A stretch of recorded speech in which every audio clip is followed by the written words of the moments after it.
Magandang araw mga banateros. Ito na naman, nandito na naman ang inyong pinakapaboritong fake news peddler sa lahat ng YouTube. Boss D at your service. Panibagong araw, panibagong kwentuhan na naman. Kamusta mga buhay-buhay? At masasakitin na naman natin ang mga ulo at ay balong-bulunan puso, isip at kaluluwa ng lahat ng mga salot sa lipunan.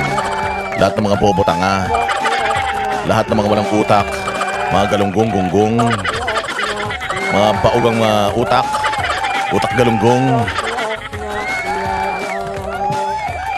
mga sinungaling, mambubudol, mga walang isang salita, mga sabog, mga adik, ang utak, upal animal base pulang silbi, mga pabigat sa bayan, mga switik at salot, mga hindot, sinto-sinto, mga bangag adik, pusher, kawatan, kurakot, magnanakaw, sindikato, membro ng kuratong baliling sa gobyerno, lahat mga bossing ng mga mala-impakto, mala-impakta, masasamang espiritu, maligno,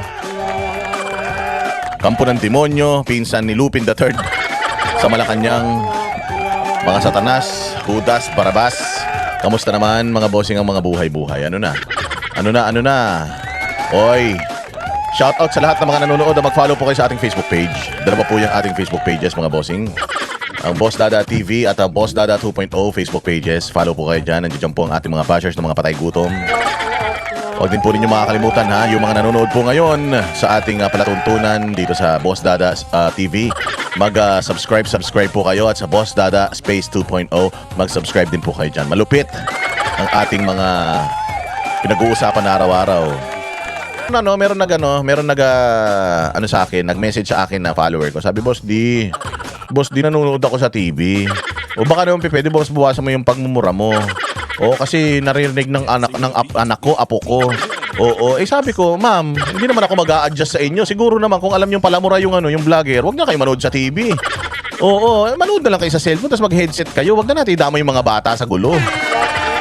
Pasensya na doon sa nag-message, nag-comment sa akin na talagang dito sa channel natin, sabi ko nga, itong channel na ito hindi ito pambata. Nakalagay man yan, not for kids. At saka dito, palamura talaga tayo. Ganito nangyayari sa bayang Pilipinas. Kailangan murahin natin yung mga yan. Libre magmura. Pag mumurahin natin yung mga yan, hindi tayo pwede maging mabait. Ninanakawan tayo araw-araw, tapos gusto mo pulbuhan pa natin ng mga putang ina niyan. Dapat nga nilalatigo natin araw-araw mga hayop na yan eh. Mura na lang ang kaya natin gawin. Pipigilan nyo pa ba naman tayo? Ito na lang yung libre natin pwedeng gawin. Araw-araw nagnanakaw sila bilyon-bilyon sa atin. Mumurahin lang natin sila. Bawal pa rin. Huwag kayong manood sa TV. Manood kayo sa cellphone. Pwede na yan. Tapos mag-headset kayo. Bawal ito sa mga bata. Kayo naman. Diba? Murahin na natin yung mga yan. Libre magmura. Sa ibang mga channel, bawal magmura dito. Libre magmura. Yun na lang ang pwede natin gawin. Dinidemanda na nga tayo eh. Sanda mo ka lang demanda, pananakot, death threat na natatanggap natin. Pucha nga, magpapakabait pa tayo. Di naman tayo anak ng Santo Papa. Kayo talaga Murahin yung mga mag-headset kayo. Bawal sa bata ito. Huwag nyo paririnig to sa mga apo ninyo, mga anak ninyo. Bawal. Oo. Bukas pa ba ang Bartolina? Oo, bukas pa yun, Randel. Ang dami. Bukas pa yun. Nandun pa yung pangalan mo sa dingding. Randel Bunagan. Nakita ko yung pangalan mo. Randel was here. Andun ka pa. Hindi pa tinatanggal yung pangalan mo sa Bartolina, Randel. Naging 3 na nga yan. Bartolina 1, 2, 3. Oo, pag nandun naman tayo sa SMNI, hindi ba tayo nagmumura doon? Mababait tayo doon pag nandun tayo sa SMNI. Okay, kasi syempre, iba man yung vlog natin. Sa SMNI, kita mo parang hindi kami makabasag pinggan doon. Di ba? Kung gusto niyo ng walang mura, mapanood ninyo yung Banateros, manonood kayo sa Vox Populi. Pero pag dito kayo nanood sa ating channel, binabalatan natin ang buhay yung mga magnanakaw dito. Hindi naman natin pwedeng binabalatan ang buhay ng mga na pinaghehele pa natin. Di ba nabudol X9L dyan sa US? Dapat murahin araw-araw mga puke ng inang mga 2 years pa. 2 years pa. Hindi, alam nyo minsan, kailangan nyo ilabas Kailangan nyo ilabas yung galit ninyo sa pamamagitan ng pagmumura. Hindi masama ang pagmumura kung minumura mo mga demonyo. Pero kung minumura mo mga mababait na tao, minumura mo mga mabubuti ang puso, halimbawa minumura mo si Pastor, minumura mo si Pangulong Duterte, minumura mo si Inday Sara, minumura mo yung mga mababait at maganda ang hangarin sa Pilipinas, sa impyerno ka pupunta niyan. Mababaril ka sa mukha niyan katulad ng vlogger nilang patay gutom. Dito sa channel natin, ang minumura natin dito puros mga kawatan, masahol pa sa hayop, mga kampo ng demonyo, mga taga-impyerno, dapat lang sa kanila yan. Hindi tayo dapat magpakabait sa mga yan. Lintik ang pang-fake news ng mga yan sa mga taong sinusuportahan natin Tapos gusto niyo maging mabait tayo? Hindi. Bilyon-bilyon ng mura ninakaw nila. Bilyon-bilyon, trilyong mura. Trilyon mura ang ibabawi natin, isisigaw natin sa pagmumukha nila, bilyon ninakaw nila eh. 'Di ba? Tama. Magano na tayo. Magsimula na tayo ha. Magsimula na tayo mga bossing. Maraming mga nangyayari ngayon sa paligid natin, awayan-awayan na. Magpe-play na naman tayo ng mga video na ating mga re-reactionan. Ako po, meron kasi nga speech na naman si Inday Sara na misconstrue na naman. Oo, laging tinitwist ng mainstream media. May nanonood pa ba sa mainstream media? May mga nanonood pa ba sa mainstream media? Huwag na kayo nanonood sa mainstream media kasi ang mainstream media, alam mo, mga nagbabalita yan, lalo na pag mga Duterte ang mga nagsasalita sa telebisyon o sa mga speeches, kinukuha lang nila yung gusto nilang kuhanin. Sa isang oras na nagsalita ang mga Duterte, kukunin lang nila doon yung mga masasabi ng mga Duterte out of context, i-ano nila yan. Kaya nagalit ito si Inday Sara dyan sa Abante. Putang ina itong Abante na ito. Alam niyo yung Abante? Ano yan, ang pag-aari yan ni Martin Romualdez, yung putang inang Abante na yan. Kaya kung makikita magtanggol yan kay Martin Romualdez yung pahayagan na yan. Putang ina ano niya yan pag-aari niya yan. Hindi nga natin alam, baka mamaya yung mga hindi natin alam, hindi tayo sigurado, baka mamaya yung pera natin baka pinampapasweldo pa sa mga empleyado niyan eh. Wag na kayo magtiwala sa mga mainstream media. Meron namang SMNI, merong DZAR, may Net25, hindi ba? Pwede na kayo doon manood. Wag kayong nanonood sa iba dahil pag nanood kayo sa iba, putang ina, ang mga utak ninyo malalason. May pondo galing sa pera ng gobyerno, mga ninakaw yung mga mainstream media na yan. Kaya mag-ingat kayo pag nanonood kayo diyan. Ako nanonood tayo, mga bossing, sa mainstream media kasi yung pagbabalita nila, inaano natin, nire-reactionan natin. Pero hindi tayo nanonood doon at naniniwala tayo doon sa binabalita ng mga ulol na yan. Okay? Kaya ayan. So ayun, meron na naman yung sinabi ni Inday Sara na 5,000. Ano yun? It's hindi niya sinabi na hindi ibig sabihin ni Inday Sara. May mga kilala siyang assassin, putang ina niyan. At saka alam niyo si Inday Sara, magaling talaga siya mang-asar. Ang mga Duterte magaling talaga mang-asar yan. You do not take yung mga sinasabi ng mga Duterte literally. If you take it literally, kung hindi mo kayang wala kang sense of humor ba? Hindi ka marunong mag-read between the lines. So, wag mong word per word yung mga sinasabi nito mga Duterte na to dahil magagaling mang-asar ito. Magaling mang-asar ito. Katulad si Pangulong Duterte, noon sinabi niya, marami na akong pinatay. At marami na akong mga pinatay. Di ba? Galit na galit sila. So umamin ka talaga, marami kang pinatay. Marami na akong pinatay.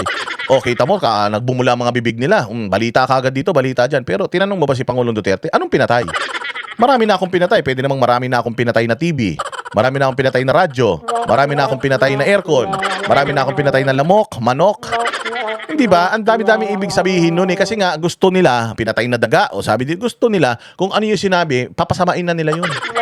Ganon sila. Hindi nila alam matatalino yung mga yan eh. Kumbaga mayroong mga clickbait sa YouTube, meron ding yung mga Duterte na yan, ibibait ka rin ng mga yan. Dahil naghahanap lang sila ng maling sasabihin ng tao, ginagamit na nila yung mga pinagsasasabi niya yung mga kwento-kwento niya, ginagamit na nila para kasuhan siya. Ito na naman si Inday Sara. Nandito na naman tayo kay Inday Sara. Sabi ni Inday Sara, meron akong pag ako pinatay ng mga yan, may kinausap na ako. May kinausap na ako para patayin din sila. Sabi ko, wag kang huminto hanggat di sila mamatay. Puta yan. Meron nai-impeach siya si Inday dahil yan, James Bond 007. Salamat ha. Yung Abante na yan, at trust din yan sa 2028. Wala nang yan, mga Abante na yan, putang na yan. Sumikat man lang yung Abante na yan sa kalibugan eh. Yung kanilang Cerex, di ba? Doon lang naman sumikat yung ulol na yan. Wala namang kwenta yung pahayagan na yan. Tabloid man lang yan, hindi naman yan newspaper. Hindi naman yan broadsheet. Yan, tabloid man lang yan. Puros katarantaduhan naman ang laman ng dyaryo na yan. Tapos nag-online sila. Akala naman nila magiging sila ng traction, mga ulol. So ngayon, sabi ni Inday, may kinausap na ako para patayin sila. Karel P1N, salamat sa iyong donasyon. Mapupunta sa kabutihan yung donasyon ninyo, kayo mag-alala. Hindi na pupunta sa droga. Di ba? Sabi nga, may papatay. Ano sinabi ni Inday Sara? Ano ba yung kinausap niya? Yung kinausap niya, hitman. Ang nagsasabi lang naman na may kinausap siya ng hitman, itong prosecution ng mga bobo eh. Yung prosecution ng mga tanga dyan sa Kongreso, yan silang lang nag-a-assume na may kinausap siyang hitman, di ba? Understood na yun, hitman gago. Hindi mo ba pwedeng kausapin yung kisame? Hindi mo pwedeng kausapin yung aso? Hindi mo pwedeng kausapin yung pusa? Hindi mo pwedeng kausapin yung leon sa Manila Zoo? Hindi mo ba pwedeng kausapin yung halimbawa, hindi ba pwedeng kausapin ang Panginoon na kapag pinatay nila ako, patayin mo rin sila. Wala siyang sinabi doon. Wala siyang sinabi doon na may kinontrata ako. Wala siyang sinabi doon na meron kaming kontrata, papatayin sila. Wala siyang sinabing gano'n. Sinabi niya may kinausap siya. Paano kung kinausap niya yung sarili niya sa salamin? Marim Flores 25. Kung hindi kayo pilosopo, wag kayong masyadong wag niyo masyadong siniseryoso sa mga sinasabi ng mga Duterte pagdating sa mga ganyang mga bagay.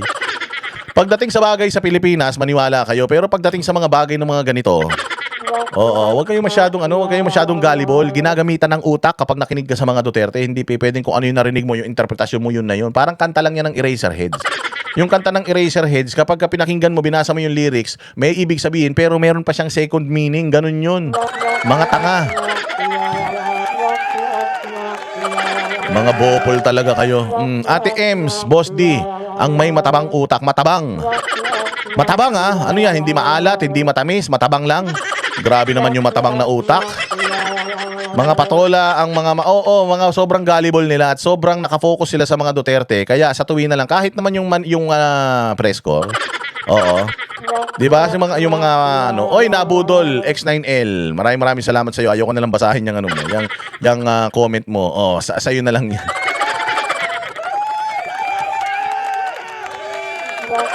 Oh, ganyan naman talaga. Kita mo yung mga yung mga prosecutor, 'di ba? Para silang mga basansisiw.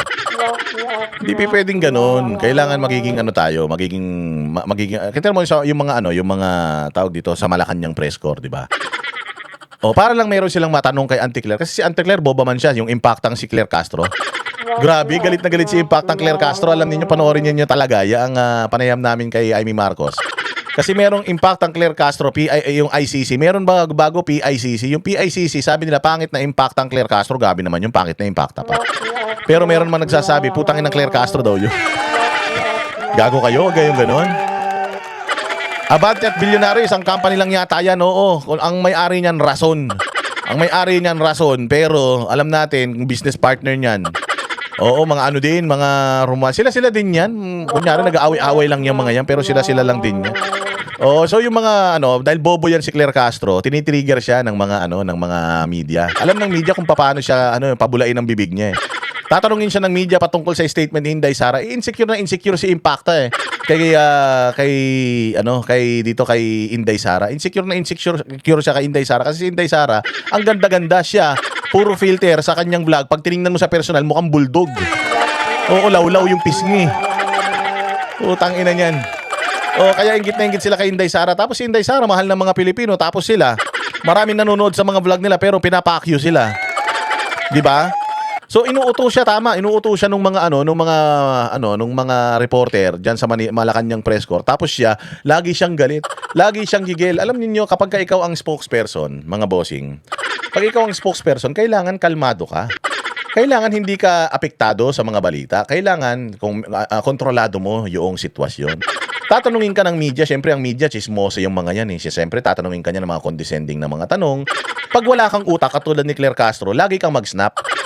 Lagi kang magsasabi ng kung ano-ano. Minsan lumalagpas ka na sa boundaries, lumalagpas ka na doon sa totoong trabaho mo. Boss Dada, madilim ang Pilipinas ngayon. Magsabog ka ng liwanag gamit ang mga tulong sa amin o tulong namin. Be blessed. Salamat, Sweet Bliss 3091. Mabuhay ka dyan sa Japan. Oo, sana ay dumami pa lahi mo. Magaganda ang mga taga-Japan eh. Oo, yung mga taga-Japan magaganda na sila. Mararami pa silang pera. Kaya nga, oo, kapag yung mga kapitbahay namin mga taga-Japan, mayayaman talaga yan eh. Oy, nabudol X9L. Ayan, pag ganyan nabudol X9, basahin na natin yan. Idol pa shoutout. Pagbalik mo Vallejo, Kali ha. Kung kailan meet and greet. John B. Oy, John B, mabuhay ka dyan sa Vallejo. Oo, pumunta ako dyan sa Vallejo. Oo, nagano ko dyan kasi may malaking simbahan ng Kingdom of Jesus Christ dyan. Oo, nagpunta ako dyan, nagsimba ako dyan. Minute ko yung mga members ng KOJC dyan sa Vallejo. Pero nagpunta rin ako doon sa Van Nuys dyan sa LA. O yung kanilang simbahan naman dyan. Malaki ang church ng KOJC sa Amerika. Shout out sa mga taga Vallejo, Van Nuys dyan sa San Francisco.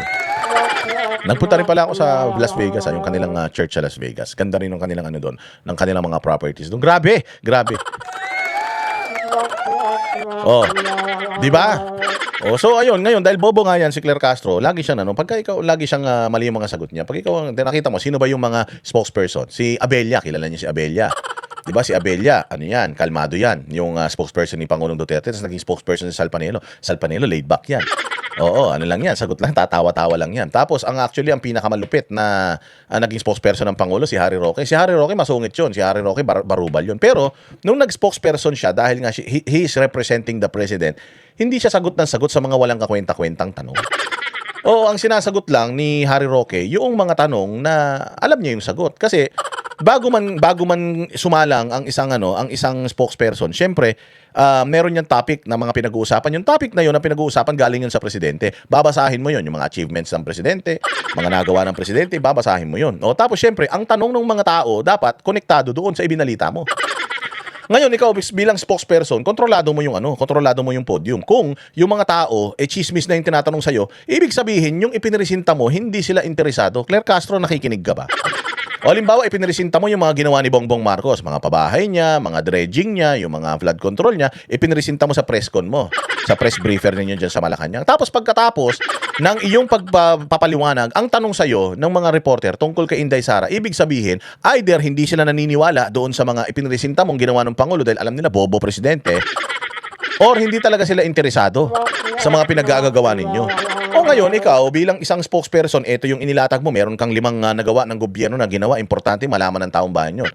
So, syempre, magtatanong ngayon, ano po masasabi ninyo dun sa sinabi ni Inday Sara? Actually, ayaw kong pag-usapan yan kasi nga, ang binasa ko dito, yung patungkol dito sa mga programa ng presidente, dapat doon tayo mag-focus. Yung mga chismis na ganyan, yung patutsyada ni ganito, patutsyada ni ganyan, kanila yan. Personal opinion nila yan, ano nila yan, kanilang saloobin yan, meron man tayong kalayaan sa pagpapayag, bayaan na natin yan sa kanila. Kayo na ang bahala mag-interpret kung ano man ang kanilang basta tayo, focus tayo sa trabaho, marami tayong ginagawa, ayaw natin masayang yung oras natin kakasagot sa mga batikos nila kasi hindi mo kayang i-please lahat. Hindi mo man kayang i-please lahat pero at least tinatry natin na i-please lahat na karamihan ng mga Pilipino. Ganun sumagot Claire Castro. Ano masasabi mo tungkol dito sa ganyan? Ano masasabi mo tungkol sa ganyan? Sinabi niya ganito daw kayo.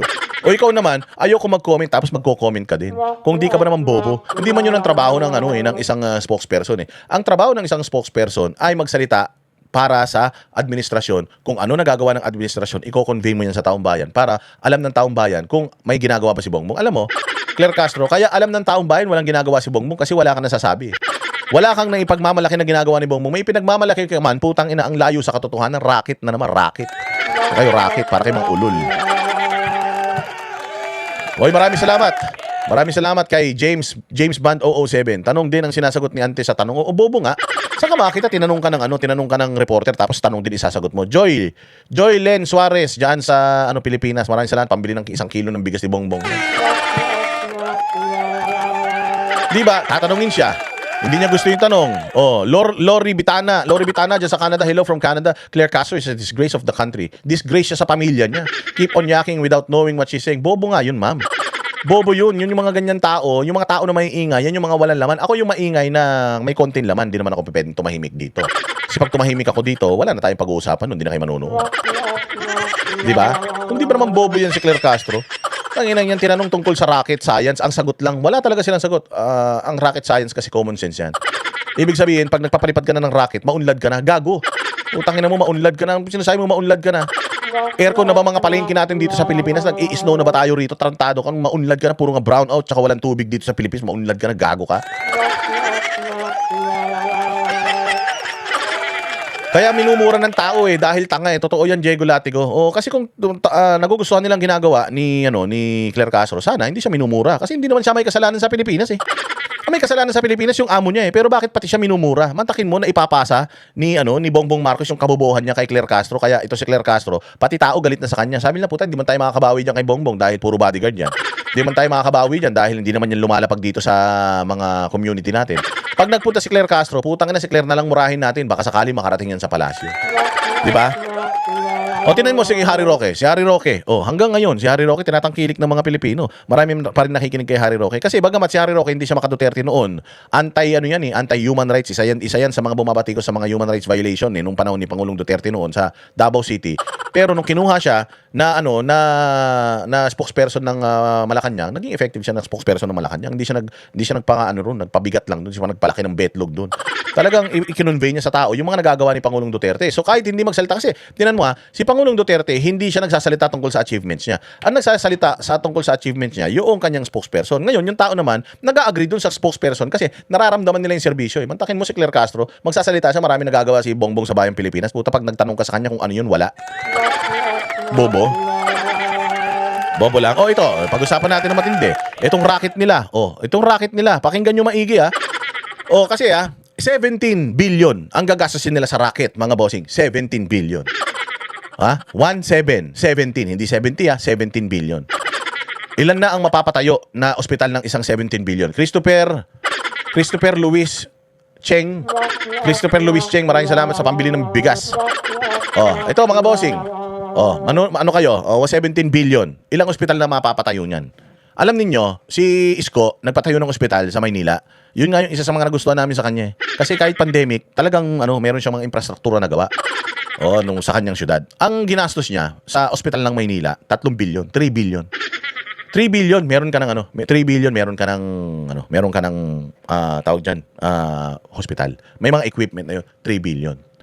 Ilang 3 billion meron sa 17? 3, 6, 9, 12, 15. Meron ka ng halos 6. Halos 6 na ospital. Kung meron ka ng 6 na ospital, sana hindi tayo namumroblema ngayon sa dami ng mga pasyente. Alam niyo, grabe Grabe sa probinsya daw. Pag pumunta ka sa ospital, putya pa aalisin ka, bakit? Kasi sa isang kama, 16. 16, putang ina niyan. Isa lang ang kama, 16. Paano nagkakasya yung 16 doon? Hindi nila pinagpatong-patong yung 16. Ibig sabihin, 16 ang nagsishare nung kama na yun. Kung sino unang mahiga, na unang mahiga tong 3. O kaya yung iba naman, kaya naman nilang umupo. Nakaupo na lang sila. Pero ganun kahirap ang healthcare system dito sa Pilipinas. Mantakin mo magpapalipad ka ng rocket worth 17 billion. Rocket na kasing tangkad lang ni Yao Ming. Utangin na gago, di ba? 17 billion. Anong gagawin ng rocket na yan? Noong nakaraan, pinag-usapan natin anong gagawin ng rocket na yan sa atmosphere. Ngayon, sasagutin yan. Yang gagawin ng rocket na yan, hayop na yan. 17 billion. Hinahabol natin si Inday Sara sa 125 million na confidential funds niya. 125 million na confidential funds. Tapos magpapalipad ka, magsusunog ka ng 17 billion, walang makain ng mga kababayan mo. Anong klaseng leader ka? Putang ina, nagtitrip ka na lang yan, bongbong. Nagtitrip ka na lang yan. Lasing ka siguro, kaya naiisip mo yan. Tangina, wala ka ng... Lumabas ka ng palasyo. Nakita mo sa paglabas mo ng palasyo, ang daming barbed wire. Ang daming mga nakaharang papasok ng palasyo. Alam mo kung bakit? Putang inang yan. Naging mental hospital na yung yung Malacanang dahil sa'yo. Walang hiya ka. Watching from Japan. Maraming salamat sa'yo at sa nanonood sa Japan kay kay Sato, Lilibet Sato. Salamat sa'yo. Di ba?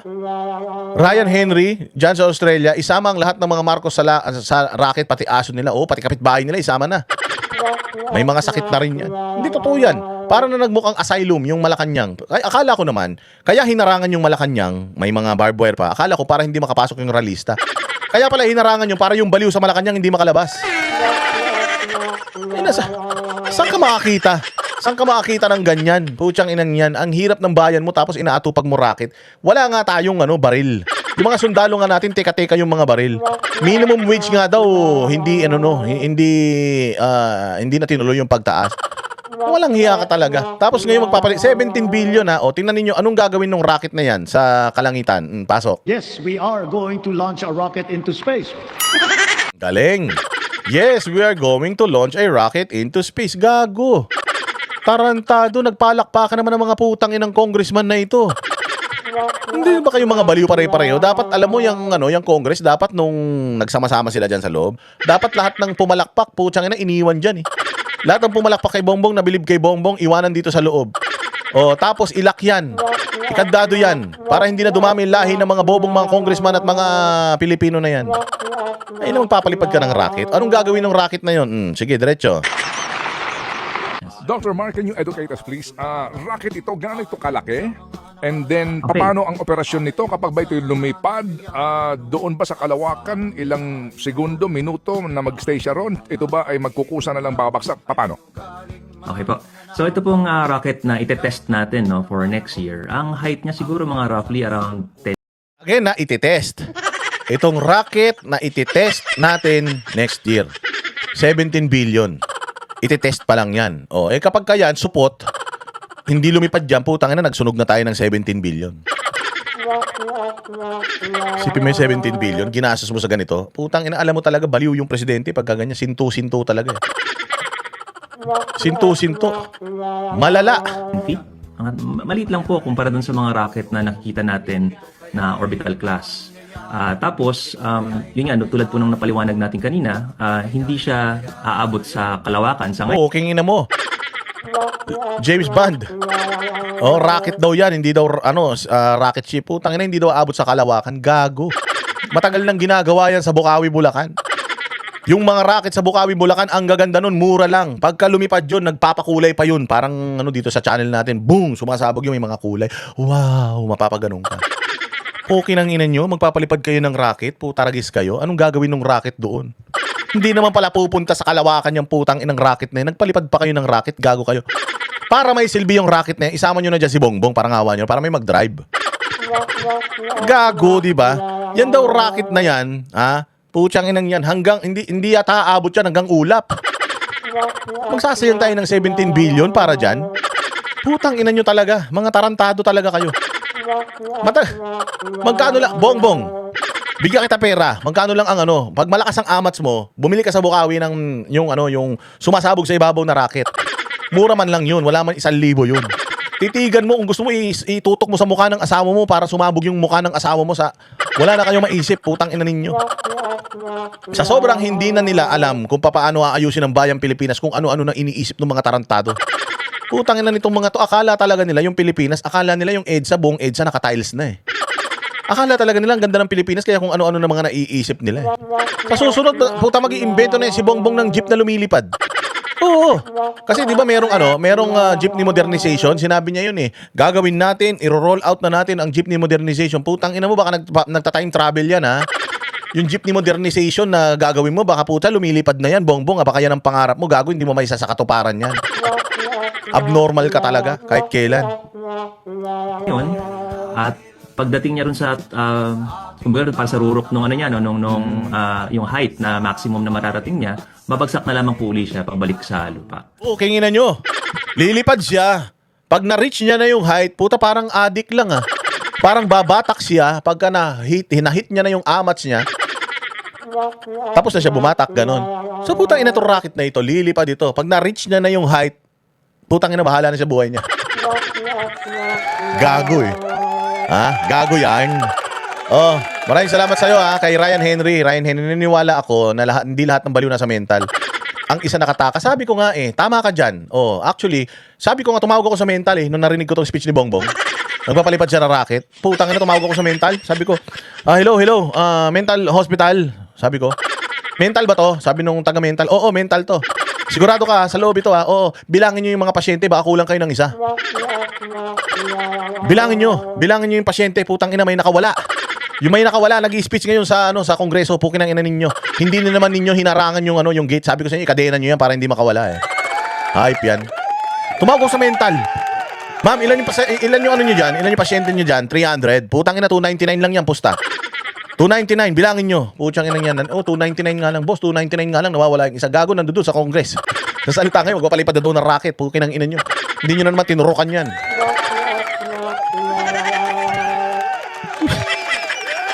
Walang destinasyon. Sabi ko nga sa inyo, di ba? Hindi ko pa naririnig to noon. Tinanong ko kayo, anong gagawin yan sa kalangitan yung putang ina parang lapis na rocket nila. Putya yan, pagdating pala dun sa langit at naubusan na siya ng gas, babagsak na siya, putang ina, madadaganan pa kayo. Madadaganan pa kayo, pukin ang ina niyan. Buti sana kung katulad yung walang mission. Puta, ito ang space mission na walang mission. Tama ka dyan, putragis. Space mission ng Pilipinas, walang mission. Parang presidente rin. Pag tinanong mo anong mission niya, wala. Mission impossible. Pukin ang ina niyan. Mission impossible. Imposible lahat ng mission ni Bongbong. Wala siyang natutupad eh. Mission invisible. Gago, di ba? Oh. Putang ina niyan. Buti sana kung pagdating niyan doon, halimbawa, yun nga sabi ko, magiging payong siya, ganyan. O kaya magiging rabbit sa ibabaw. O kaya kahit papaano, magpapailaw siya ron. Magkukutikotitap siya doon sa loob na 1 taon, ganyan. Para pag tumingin tayo sa taas, ay, ando doon yung rocket natin. Ayun, kumikislap. Lalabas ng anak mo, anak, lika, maliwanag yung langit. Tingnan mo yung rocket natin yun. Oo, rocket natin yung putay, kumukurap. Anong ginagawa nandun? Wala lang, kumukurap-kurap lang para lang meron tayong makita. Baby rocket sa Bulacan. Sabi nga ni James Bond eh. Wala eh. Putang ina niyan. Pagdating doon, babagsak. Ito masama. Puta, baka mabagsakan ka pa. Buti sana kung babagsakan yan, puta siya. Hindi eh. Pag napunta yan doon, wala nang control yan. Yung kasi kay Elon Musk, yung SpaceX, lilipad yung ganun. Tapos pagdating doon sa langit, pagdating sa langit, magpipiknik pa sila doon eh. Magpipiknik pa sila doon o kaya makikipag-apira sila sa mga anghel sa langit doon kahit paano may ganap eh. Yung rocket na yun, putya, babalik yun kung saan siya lumipad, yung rocket ni Elon Musk, bumabalik siyang ganun eh, hindi siya babagsak, walang madadaganan. Tayo na itong rocket ni Bongbong, rocket ng mga tanga to eh. Rocket ng mga abnormal to, baka pagdating nandun, nawalan niya ng balance, putang na bumagsak yan dito, mabagsakan pa yung bahay niyo, yari kayo. Ang ina niyan. Sana man lang nagdala ng kahit boy bawang sa astronaut. Oo nga. O kaya kahit man lang sana lahat ng mga basura dito, maglagay na kayo. Lagyan niyo na ng mga basura 'yan. Basura, punuin niyo ng basura yung rocket para pagdating doon pag sumabog doon kahit papaano, nandoon na yung mga basura nasa ibabaw, wala na dito sa baba. Magkaroon man putang ina niya, may pa common sense pa nalalaman to putang inang Claire Castro na ito, wala namang utak tong mga hayop na ito. Hindi, promise, napatawag talaga ako sa mental hospital. Sabi ko, ma'am, ina, parang awa nyo na. Kunin nyo na itong pasyente nyo rito. Nagkakalat na ito. Konti na lang kakain na ng tain ng pusa ito. Okay. So, mga ilang minuto lang po siguro yun. No? Baka nga less than 1 minute lamang po. Utang ina, less than 1 minute lang siya sa ibabaw, gago. Mas matagal pa yung lundag ni Michael Jordan eh. Shoo! Paglipad na ganun. Pagdating doon, putang ina, ano gagawin natin dito? Wala, gago, babagsak na tayo ulit. Ang ina, sakay nyo na si Bongbong dyan kahit isa lang sa mga anak niyang wala silbi. O, para pagbagsak niyan, may katuturan man yung pagbagsak niya. Yan yun, baka mamaya bumagsak pa yun sa bahay namin, ha? Tainan ninyo, pag sa bahay pa namin bumagsak yan, baka naman problema pa namin pinalipad yung rocket, hayop kayo. Diyan daw, alam mo, delikado kayo mga taga Ilocos, diyan daw yung sa Ilocos eh. Sa may Ilocos daw palili pa rin yan, putangin na talaga, yari kayo diyan. Yung mga taga Ilocos, baka mabagsakan pa yung mga bahay niyo, masunog pa yung mga bahay ninyo. Kasi ang tinatarget natin ay medyo mababang height pa lang naman kasi nga umpisa pa lang naman po sa effort na ito. And then, itong inyo pong launching na ito, practically, ito ba ay pag-test lamang sa kakayahan ng rocket hanggang saan siya makakalipad? O meron na ho kayong makukuhang informasyon doon sa kaulapan na aabutin nito? Okay po. Nabanggit nga natin yung iba't ibang application ng sounding rockets kanina, no? Yung isa, yung weather. Pero dito po sa particular na test launch natin, magsasakay po tayo ng sarili nating payload. At yung payload May payload pala eh. O Lorena Pansang ha, tsaka kay Asilano Ocomin dyan sa Hong Kong, mabuhay kayong dalawa. Sana dumami palahi nyo ngayong araw na ito. naman na yun ay, ang payload po essentially para may ginawa tayong device na isasakay natin sa rocket na yun. Ang susukatin naman niya ay mga radio signals. Inang ina nyo. Mayroon daw payload yun. Pagdating doon, ang susukatin daw nun, radio signal. Gago! Susukatin mo radio signal, wala nga 1 minuto sa ibabaw yung babagsak na siya. Ano masusukat niya ro? Tarantado, isa ka rin eh. Hello, mental. Putang ina, wait lang, tawag ako sa mental oh. Hello, mental hospital. Putang ina, bilangin nyo, 2 na yung nakatakas. 2 na. Oo, okay ng ina niyan. Tingnan nyo, 298 na lang yan. Tingnan nyo, bilangin nyo ngayon. 300 yan eh. Yung isa nandoon, nakawala, nasa Congress, nagsasalita. 2, ha? 3 yung nawawala. Putang ina yung isa, ICC. Kaina niyan. 3 na yung nawawala. 3 kay pasyente na sa mental yung nawawala mga bossing. Si Claire Castro, si Bongbong at saka itong gagon to. Okay nang ina niyan. Pagdating doon, susukat siya ng mga radio frequency. Gago, wala nakikinig na radyo sa taas. Lahat na nakikinig ng radyo nandito sa ibabaw, gago. Sa ibabaw ng lupa. Utang ina ninyo talaga. Loko-loko talaga kayo.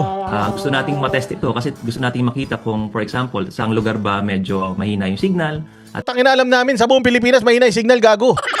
Magpapalipad pa kayo ng 17 billion na rocket na mag-i-stay dyan ng walang 1 minuto para lang malaman kung saan mahina signal. Gago, ang mahina signal, yung utak ni Bongbong. Yung ulo ni Bongbong, walang signal yun. Tsaka si Claire Castro, isama mo na yung utak mo. Putang ina ninyo. Ano kayo? Flat bar kayo? Wala. Kahit edge, wala kayong signal. Pupunta kayo sa langit para lang maghanap kayo ng signal, mga gago. Di ba pag lumipad yung eroplano, wala nga signal sa ibabaw eh. Putang ina yan eh. Ang bababa ng eroplano eh. Hindi naman yan sa atmosphere eh. Wala nga signal pag nag-cellphone ka sa ibabaw ng eroplano, wala signal. Hindi na inaabot ng signal yun. Tanga pag nagpunta kayo, wala signal doon. Gago. Normal ang putaragis na ito. Tangina nyo, puro kayo katangahan talaga eh. ganun yung application na gusto nating explore. Okay. Bukod po rin sa pag-test nung kakayahan ng rocket at nung kakayahan natin na mag-integrate ng sarili nating gawa dun sa rocket na yon, gusto rin nating may exercise dito sa test na ito yung proseso ng pag-secure ng permits, making sure na safe. Putangina nyo. Gagastos kayo 17 billion para mag-exercise. Makukuha ng permit. Kayo kayo kukuha ng permit. Gago kayo gobyerno eh. Kayo gobyerno, pukin ang ina ninyo. Di syempre yung permit niyan sa inyo din, tanga. Gago eh, no? Ay, kayo talaga. Tangina nyo talaga, mga mamatay na kayo. O, hindi death threat to, ha? Hindi death threat to. Sinabi ko na, mamatay sila sa inggit, ganun.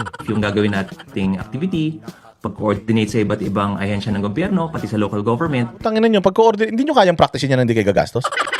Ha? DOST ako dati, boss D. Pagkakaalam ko, for research purposes ata gamit yan. Pero, parang na-hype lang sa SONA. Pukin ang inan yan. Research, ano yun? Sinasabi mo? Research, gagi. Ang sinasabi nito ni James Bond, ulitin natin kasi umakyat na dito sa screen ko dito. Pang research. Ang problema nga, wala mang problema diyan, hindi naman masamang mangarap, boss.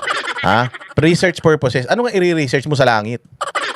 Pwede mo naman i-google kung ano makikita mo doon. Nancy Hontonares. Bakit pa natin kailangan magpalipad ng rocket para mag-research doon? Hindi pa ba sapat yung research ng ibang mga rocket na lumipad para yung kaalaman natin medyo lumawak? Nasa Google man yun, manood ka lang sa YouTube. Manood ka sa YouTube, kunyari na lang nakasakay ka sa rocket na yun. Marami man sa YouTube na mga video na ganyan. Yung video na lumilipad yung rocket na gano'n. Huwag ka na gumawa ng sarili mo. Makiride ka na lang sa mga natuklasan nila. Kung natuklasan nila doon sa ibabaw, ang mundo, tatsulok. Putang ina, maniwala ka na doon, tatsulok ang mundo. Pag nakita mo naman, ang mundo, bilog, square, kalahati lang. Kung ano yung nakita nila, putang ina, maniwala ka na doon. Huwag mo nang patunayan. Magre-research ka, ano yung i-debunk mo yung mga nila, yung mga napatunayan na nila. 1970s pa lang, nagpapalipad na sila ng rocket, tayo ngayon pa lang. Huling-huli na tayo, wala na tayong matutuklasan doon. Lahat ng pwede matuklasan sa langit, atuklasan na nila. Paglipad mo doon, putang ina, wala ka. Ano yun? Sasabihin ng Pilipinas, lumipad po yung rocket natin, puta, napatunayan natin. Napatunayan natin, ang mundo ay hindi bilog. Ang mundo ay, octagon. Putang ina, maniniwala ba?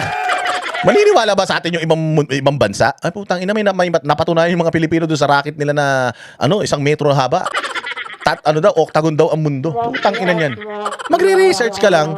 Tanungin mo na lang yung NASA. Anong i-research mo? Tawag ka sa NASA, hello NASA. Kasi magpapalipad kami rocket para lang malaman namin may hangin ba sa ibabaw. Gago, walang hangin dito kaya nga kami nakaganon yung naka-astronaut kami damit, walang hangin, tarantado.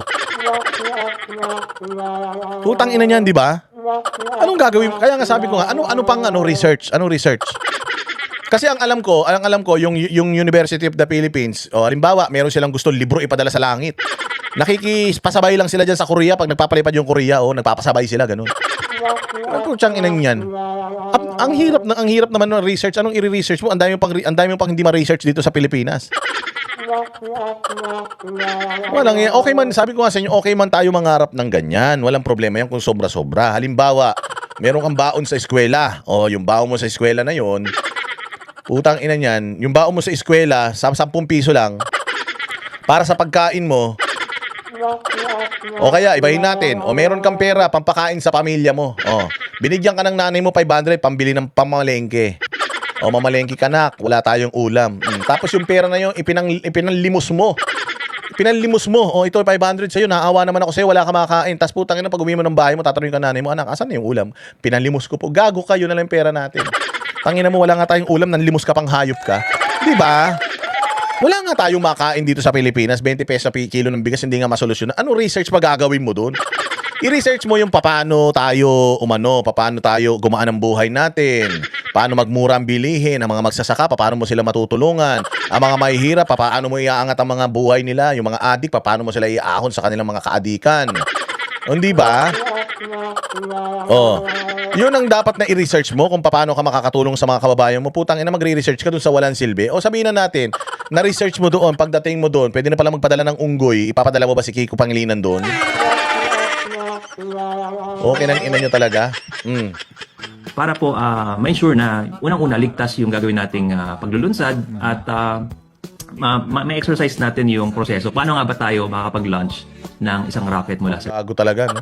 So yun lang, gagastos ka ng 17 billion para doon. Meron din balita yung News 5 tungkol dyan sa rocket Ano ba yung rocket na yan? Ano ba yung rocket? Hindi, nakakatuwa kasi itong mga rocket na to Parang ayan ang ganda ng rocket na yan, ang laki Puta, hindi ganyan yung atin.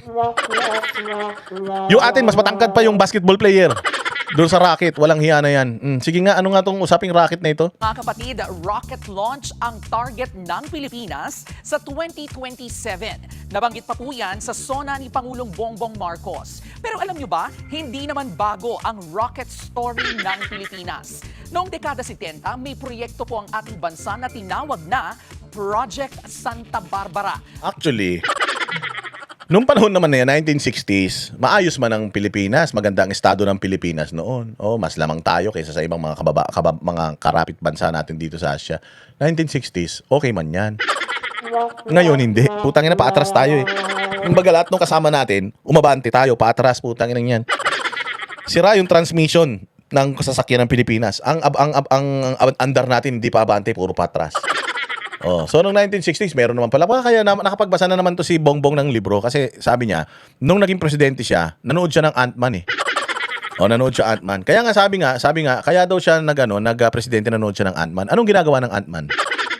Ang ginagawa ng langgam, putya kuha ng kuha yan. Putya pag may naiwang kang asukal, nanakawin yan. Pag may nalaglag kang kanin, nanakawin yan. Tapos itatago ng langgam yan para pag tag-ulan, meron silang kakainin. Pero ang langgam, hindi nang hihingi yan. Oo, basta na lang kuha ng kuha yan langgam na yan kahit walang may gusto. Sa ayaw at sa gusto mo kukunin ng langgam yung gusto niyang kunin. Pagka nagkamali ka, kakagating ka pa niyan, angkate. Oo, ganun ang langgam, mga bossing. So nanood siya ng Ant-Man, sabi niya, oo nga, no, masarap pala maging langgam, putang ina, nakaw ka ng nakaw. Kuha ka lang ng kuha, ipunin mo ng ipunin, para pagdating ng panahon, putya, meron kang gagastusin. Kaya naging presidente si Bongbong Marcos dahil diyan sa dahil diyan sa istorya ng Ant-Man na yan, mga bossing. So eto ngayon, nanonood din siguro siya ng TV. Nakita siya may lumipad na rocket, puta, sabi niya maganda to ah. Okay to ah. Sige, gawa nga ako ng rocket, ganun. So, noong 1960s daw, meron na pala tayo noong 1960s. Sige, gawin ko rin ngayon. Abnormal, no? Masinop. Sabi ni Chori Choli, masinop ang langgam. Sobrang sinop ng langgam, parang si Bongbong Marcos lang. Sobrang sinop, walang nagawa. Utang ng utang, walang nagawa sa Pilipinas. Sobrang sinop. Ang linis. Ang linis. Kumbaga, wala. Walang naipatayo, walang programa, malinis. Napakasinop. Layunin po nito na bumuo ng sariling missile at rocket technology para sa ating bansa. At sa Caballo Island, malapit sa Corregidor, isinagawa ang mga rocket launch. At isa nga po sa mga rocket na nabuo sa proyektong ito ay tinawag na Bongbong Rocket. Okay nang ina yun na. Ayun na, mga bossing. Puta, kaya pala gusto niyang buhayin yung pangalan niya, nagkaroon na para siya ng sariling rocket. Presidente tatay niya niyan nung panahon na yan. Putang ina, alam nung tatay niya, bata pa siya, malakas ang tama ni Bongbong. Siguro sa sobrang inis ni Marcos Sr. kay Bongbong Marcos, gusto siyang itapon sa kalawakan. Ginawan siya ng rocket ng tatay niya, ang pangalan, Bongbong Rocket. Poking ina niyan. Ginawan siya ng Bongbong Rocket. Ang pagkakaintindi niya, sa ginawa ng tatay niya, Bongbong, rumakit ka, ganun. Hayop, Bongbong Rocket. Antindi, ang lakas ng tama nitong mag-ama na ito. It's either, sa sobrang inis siya kay Bongbong dahil tanga. Si Bongbong sa sobrang bobo daw, tinidor ang ginagamit pag kumakain ng sabaw eh. Ganun daw kabaog ang utak niyan eh. Ay, parang RJ, buhay ka na. Natulog ka na ba? Nagkaroon ng Bongbong Rocket, mga bossing. Ang lupit. Yung rocket na yan, ang gusto talaga ni Marcos Sr. Putang ina, si Bongbong, dalhin dyan sa kalawakan, wag nang bumalik. Hayop talaga naman, At yun ang kanyang idea dahil may Bongbong Rocket, puta, ito ang legacy ko. Nung una, ang legacy niya, yung Maharlika Investment Fund. Yan. Sabi niya, this is gonna be my legacy.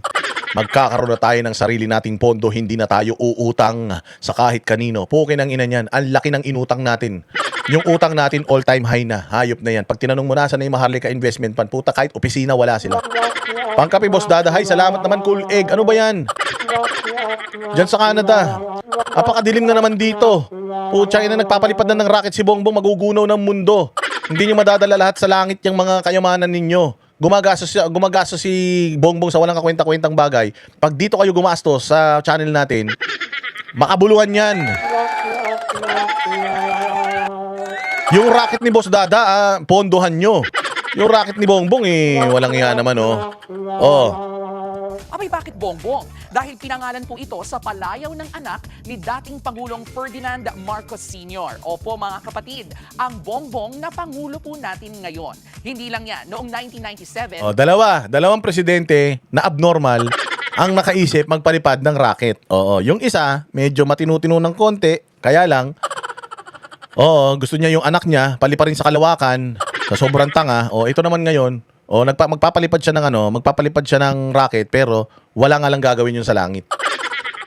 Meron naman, buti pa noon, meron si Agila 2, Diwata 1, Maya 1, Diwata 2, meron naman pala Nailunsad ang kauna-unahang satellite ng Pilipinas, ang Agila II. At sinundan pa po ito ng Diwata 1, Diwata 2 at Maya 1. Noong 2019 naman, itinatag ang Philippine Space Agency o PhilSA. Ito po ang ahensyang nangunguna sa mga programa ng Pilipinas tungkol sa space, science at technology. At eto na nga sa... Oy! Ikaw, Shena, aya ka ng aya mag-lunch sa BGC. Pag pinuntahan kita dyan, gutom na ako, ha? 2027, target ng Pilipinas ang kauna-unahang liquid fueled sounding rocket launch. Pero hindi po ito magdadala ng astronaut. Gagamitin ito para mag-ara Mga duwende. Wala magkasya dyan, eh. Mga duwende dadalin yan. Ano ang gagawin yan sa langit? Ano, madam? ng atmosphere at itest ang kakayahan natin sa rocket engineering. Kaya mga kapatid, mula sa Ang ina nyo. Iti-test natin yung kakayanan natin sa rocket engineering. Putang ina nyo. Ang dami pa nating mga domestic, ang dami pa nating mga domestic worker o domestic helper workers dyan sa Hong Kong, hindi pa natin napapauwi. Hanggang ngayon, alila pa din mga kababayan natin dyan. Putang ina nyo, rocket na iniisip nyo. Meron pang ipinangako ito si Bongbong pala. May ipinangako pa ito si Bongbong nung dyan sa zona niya. Sabi niya, ang itinaas natin ang minimum wage, ang sahod ng mga domestic helper. Putang ina, pwede ba yun? Tayo ba nagpapasweldo ng mga domestic helper sa ibang bansa? O sino dito ang mga kababayan natin ng mga masisipag na mahal ang bayang Pilipinas, mahal ang kanilang pamilya, na nag-aalaga ng ibang mga tao, naglilinis ng mga bahay ng kanilang mga amo, naging mga kasambahay ng kanilang mga amo? Sino dito ang natulungan ni Bongbong Marcos na lumaki ang sahod? Kasi usually, bago ka pumunta ng ibang bansa, may sweldo kang pipirmahan, di ba, doon sa agency kung magkano. Putang ina, anong pakialam ni Bongbong doon? Hindi naman si Bongbong ang employer ng mga domestic helper ng mga kababayan natin sa ibang bansa. Paano niya napataas yung sweldo ng mga domestic helper? Putang ina talaga to, sinungaling talaga tong hayop na ito eh. Sinungaling talaga ang hayop, hindi ba? Sino dito ang domestic helper na tumaas ang sweldo dahil kay Bongbong? Itaas ang kamay. Totoo ba yung sinasabi ng gago na to? Sabi ni Susan, puta taga Hong Kong ako. Sabi niya, wala, hindi totoo yan. Hindi ka, kilala nga si Bongbong dito na magnanakaw eh. Paano matutulungan kami niyan? Oo, si Spencer, galit na galit si Spencer. Ang tagal na ni Spencer sa Hong Kong. Humaba na yung buhok ng matanda. Tayo na hindi pa siya natutulungan nito ni Bongbong Marcos. Walang hiya na yan. Mantakin mo, ang kapal ng mukha mo, Bongbong, para sabihin mo na ikaw ang nakapagpataas ng sahod ng mga domestic helper sa ibang bansa. Gago ka? Okay man, dito nga sa Pilipinas eh. Yung minimum wage hike na 80 plus pesos, putang ina, na TRO pa. Sa Pilipinas nga, hindi mo mapataas sa sweldo ng mga empleyado rito. Putang ina, makikialam ka pa sa sweldo ng mga domestic helper natin sa ibang bansa. Tarantado ka.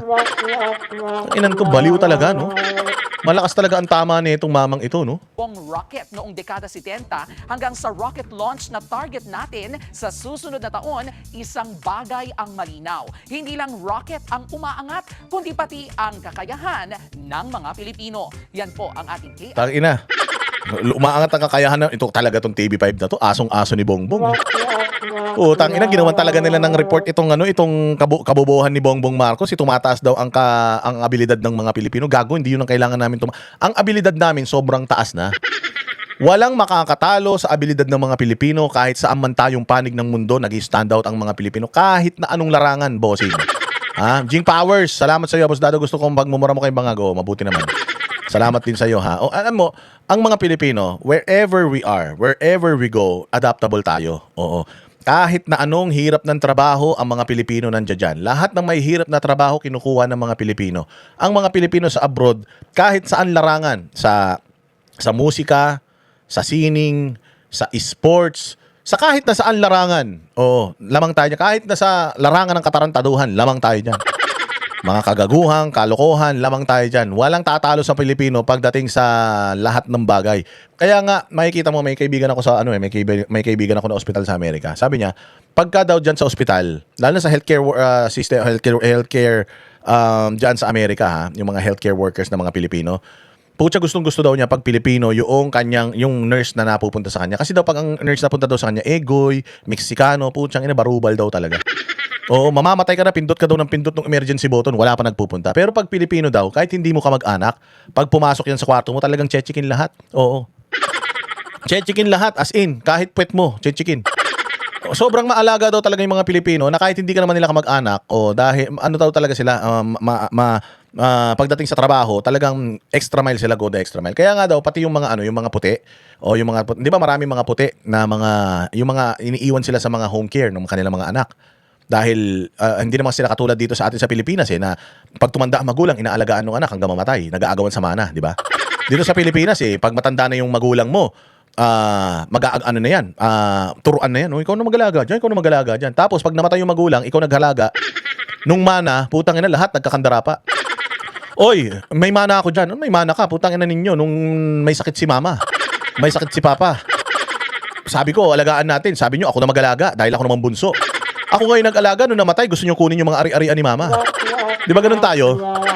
O, pero dito sa atin, kahit papano, tayo mga Pilipino, inalagaan natin yung mga magulang natin hanggang sa kanilang huling hantungan. Sa ibang bansa, po, pinapatapon nila yung mga magulang nila matatanda sa mga home care.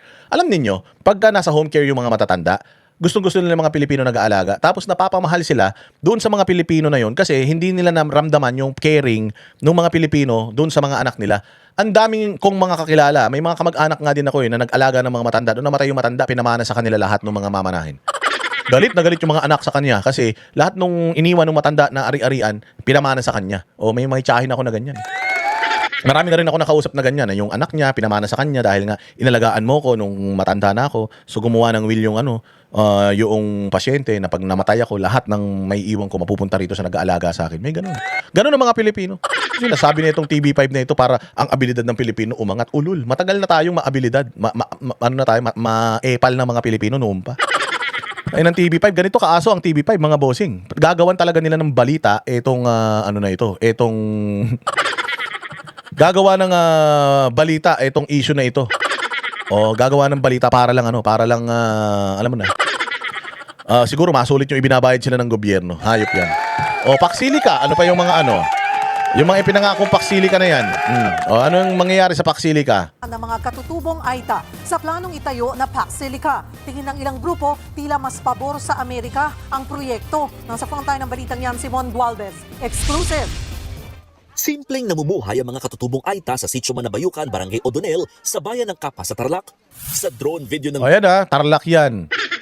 Oo, dahil 400 o 4,000 hectares yata itong kukunin itong Paksilika na ito, madadali itong mga katutubo natin dyan sa Tarlac. Alam niyo si Mocha Uson tsaka si Banat Bay, meron silang mga pamilya dito na pinag-aaral. Meron silang mga pamilya dito na pinapadalan nila ng pera para pang paaral. May mga scholar si Banat Bay at si Mocha dito sa mga katutubong Aita. Oo, malupit yung dalawa na yun eh. Ang galing. So ito mga to maapektuhan. Ito na. Nanay Morning Dew, taga-Tarlac ka pa naman. Kahapon, isa yan sa mga napag-usapan namin nila Amy Marcos. Nagulat na lang daw sila, mga bossing, na biglang may ganito na. Sabi namin, ma'am, hindi ba Hindi ba parang kailangan may approval to ng Congress at saka ng Senate itong ganito. Ang Pangulo daw pala, meron siyang kapangyarihan na makipag-deal para sa negosyo para sa Pilipinas. So yun ang masama. Putang ina, nag-agree na sila dito. Pero wala man silang kinonsulta. Yun ang problema eh. Kung matino ang gobyerno, itong Paksilika na ito, kung matino ang gobyerno, pwedeng makatulong to sa atin. Pero kung ang gobyerno magnanakaw, kung ang leader baliw, abnoy, taga-mental, lahat ng papasukin na deal niyan, delikado. Kita nyo yung EDCA sites. Ilan EDCA sites ang binigay sa atin ng mga hayop niyan. Nagbaha sa Davao. Nagbaha sa buong Pilipinas. May nakita kang isang EDCA site, ni isang EDCA site na tumulong sa mga baha sa atin? Wala. Sabi nila yung EDCA sites daw na yan ay tutulong sa oras ng kalamidad. Putan, dami ng kalamidad dumaan sa atin. May EDCA sites? Wala.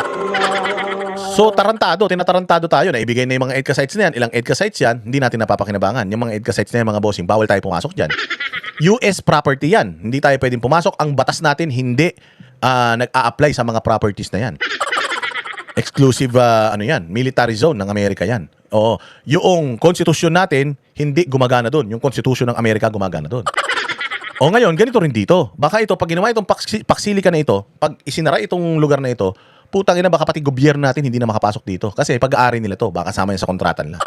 Hindi kasi ito kinonsulta, unang-una, sa mga nasa gobyerno. Ang masaklap nito, diyan sa Tarlac, sa laki ng masasakupan yan, nakonsulta ba yung mga LGU dyan? Nakonsulta ba ang local government ng Tarlac? Nakonsulta ba yung mga taga-Tarlac, yung mga residente ng Tarlac, yung mga barangay sa Tarlac? Nakonsulta kayo? Wala, di ba? Kasi nga, putang ina, may illegal silang gagawin dyan. May illegal silang gagawin dyan. Papaliwanag ni Amy dun sa Vox Populi kung anong klaseng mga mina ang kailangan nila dyan. Masisira daw ang kalikasan natin dyan. Kasi ang mina daw na kailangan, buti sana kung yung mina na kukunin nila sa atin, nasa ilalim ng lupa, kukunin lang nila. Ito na yung mina. Hindi daw. Kukuha daw sila ng mga particles, tapos sasalain nila yon para makuha nila yung mina. Saan mapupunta yung mga alikabok nun?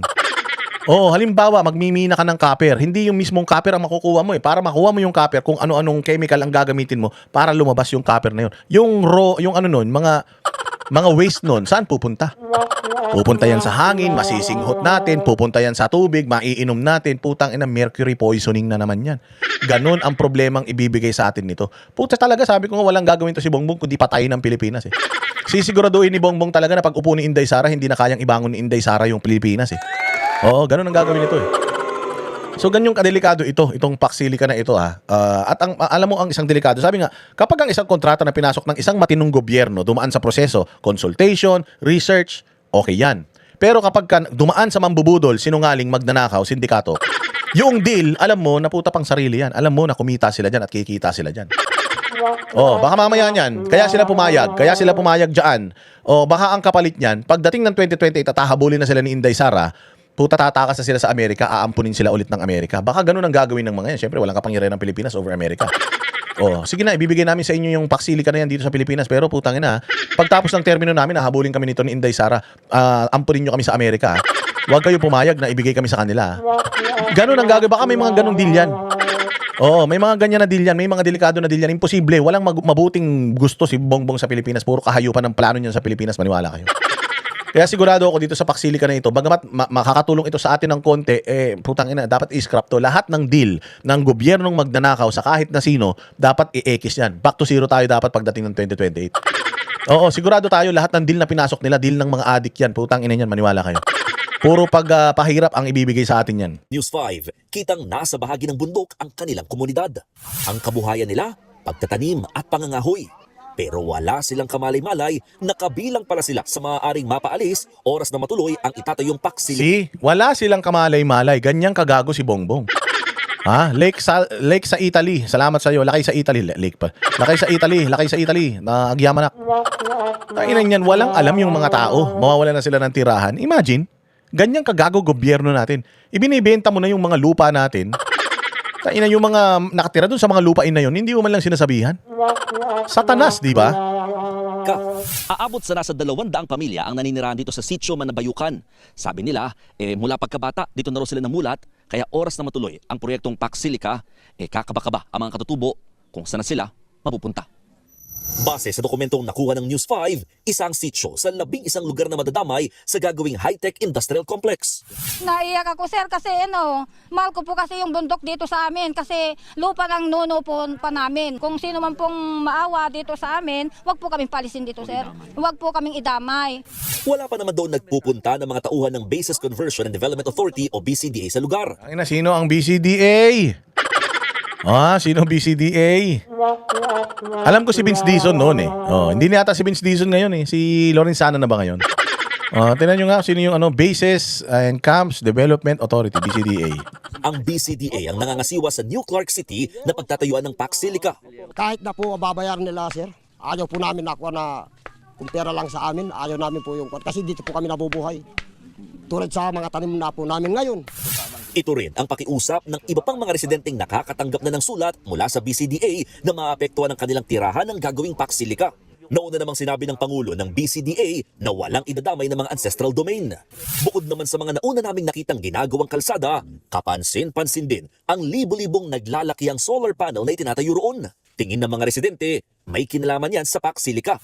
Sa ngayon, inaayos pa ang framework agreement na target pirmahan sa huling bahagi ng taon. Bagets ninyo, nagkaroon na ng ganitong Paxilica nang wala tayong kaalam-alam. Putang ina, impeachment, awayan.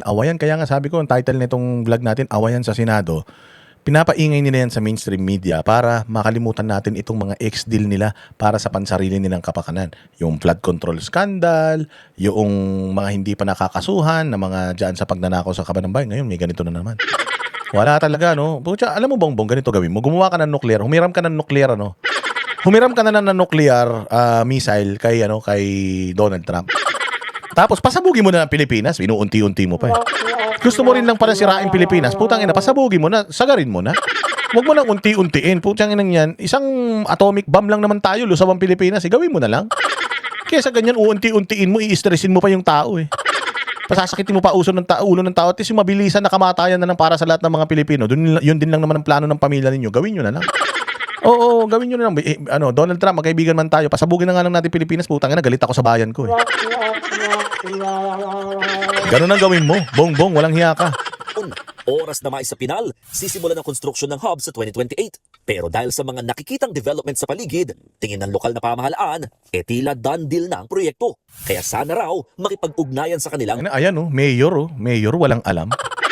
Kang ina talaga, akala talaga nito ni Bongbong siyang may-ari ng Pilipinas, no? Tarantado talaga mga putang ina, no? Oh, di ba? PCDA. Naintindihan naman natin yun, no? Para yung at least ma-advance yung Oh, sabi, wag naman boss Dada, kawawa ng mga bata at anak na. Hindi nga, mas kawawa tayo kung unti-untiin tayong papatayin ng mga Marcos na yan, eh. At least yung pagsabog, wala na tayong maalala, di ba? Mahirap na yung uunti-untiin ka, uubusin ni Bongbong lahat ng natin, resources natin hanggang sa mamatay tayo lahat. Mas mamamatay tayo sa hirap nun. Kawawa lalo yung mga anak ninyo, magugutom, kung di man hold upin, maging addict. O at least isang sabog lang, tapos na buhay natin lahat. Kita-kita tayo sa langit. Malas yung mga hindi mapupunta sa langit. Ako mapupunta ako sa langit. Kita-kita tayo lahat doon. At least tapos na problema natin. Uurot-urotin ka para kang tinotorture. Habang si Bongbong ang presidente, parang tinotorture ang Pilipinas niyan. Para kang araw-araw binubunutan ka ng kuko sa paa. O di ba? At least yun, kung isang lipad ng missile, o magyakapan na tayo lahat. Boom! Pagsabog nun, walang tayo maalala. Pagdilat ng mata natin, nasa langit na tayo, iba nasa impyerno na. O, di ba? Wala tayong problema, wala tayong hirap-hirap. Kaysa naman ganyan.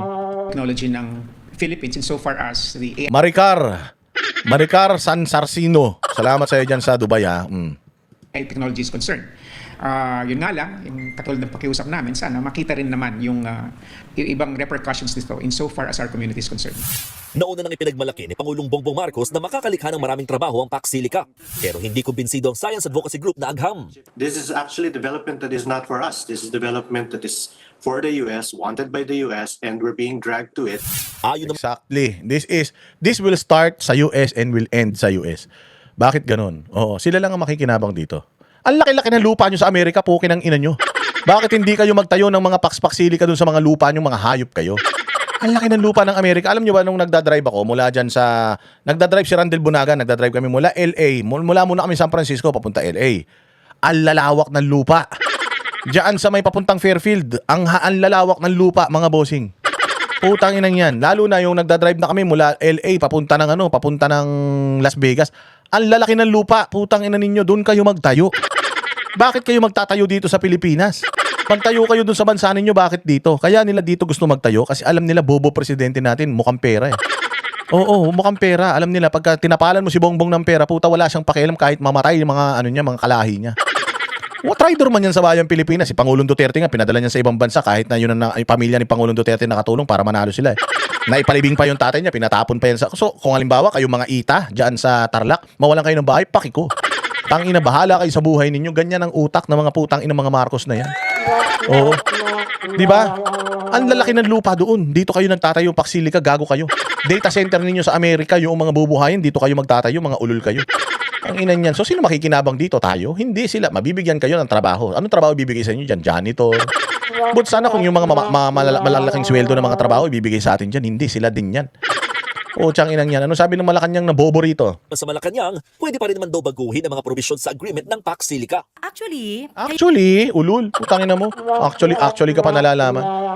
Jonard Bulanggis.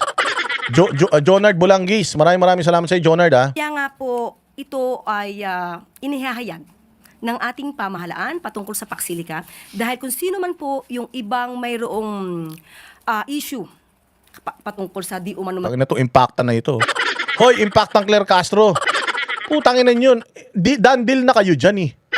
Pinirmahan nyo na yan. Nagsisimula na kayo ng pagsasurvey. Ibig sabihin, nagdinil nyo na yan. Nang hindi nyo kinakausap yung mga tao, mga demonyo kayo talaga eh. Putangin na to talaga. Sinungaling talaga itong pangit na to. Pangit na impacta talaga oh. nagiging problema sa supply ng tubig, sa supply ng kuryente. Lahat pong ito ay isinasaalang-alang ng pamahalaan. Tangina mo. Sa alang-alang ng pamalang, gago, wala pa nga yung Pax Silica na yan. Nagba-brown out na. Wala pa nga yung Pax Silica na yan. Putang nagkakandagutom-gutom na tayo. Wala na tayong tubig na mainom. Tarantado ka. Magtayo kayo dun sa South China Sea. Doon kayo magtayo ng Pax Silica dun sa South China Sea para hindi tayo apektado rito. Total naman, kinukuha natin yung mga isla ni atin yan. Doon na kayo magtayo. Ang ina ninyo. Handa naman daw ang Department of Justice na tignan ang mga issue sa legalidad. Okay nga, handa na naman yung Department of Justice. Gago kayo, puro kalaban ng mga Marcos yung pinakukulong ninyo. Ng Pax Silica. Nagbabalita Hayop kayo talaga. O yan ang mga ginagawa ni Pangulo, ni Bongbong, papalipad ng rocket, magpapatayo ng kung ano-anong mga salot sa lipunan, o ng mga ano natin. O. Para ano lang, para dito sa mapagtakpan yung mga problema ng bayang Pilipinas.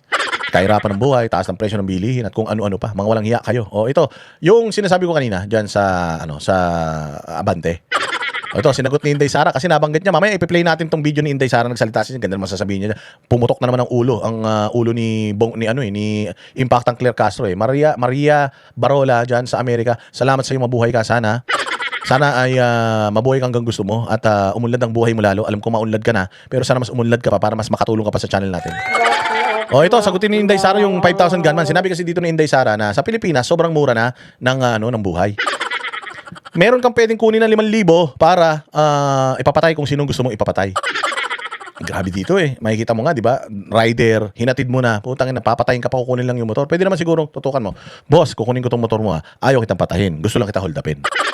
Pwede naman ganun, pero grabe ngayon, mamamatay tao na yung lahat ng mga hold upper. Ngayon nakita nyo yung huling mga driver pinagpapapatay, kawawa dati, ang hino-hold up, yung mga pasahero ngayon, ang nang-hold up, pasahero na.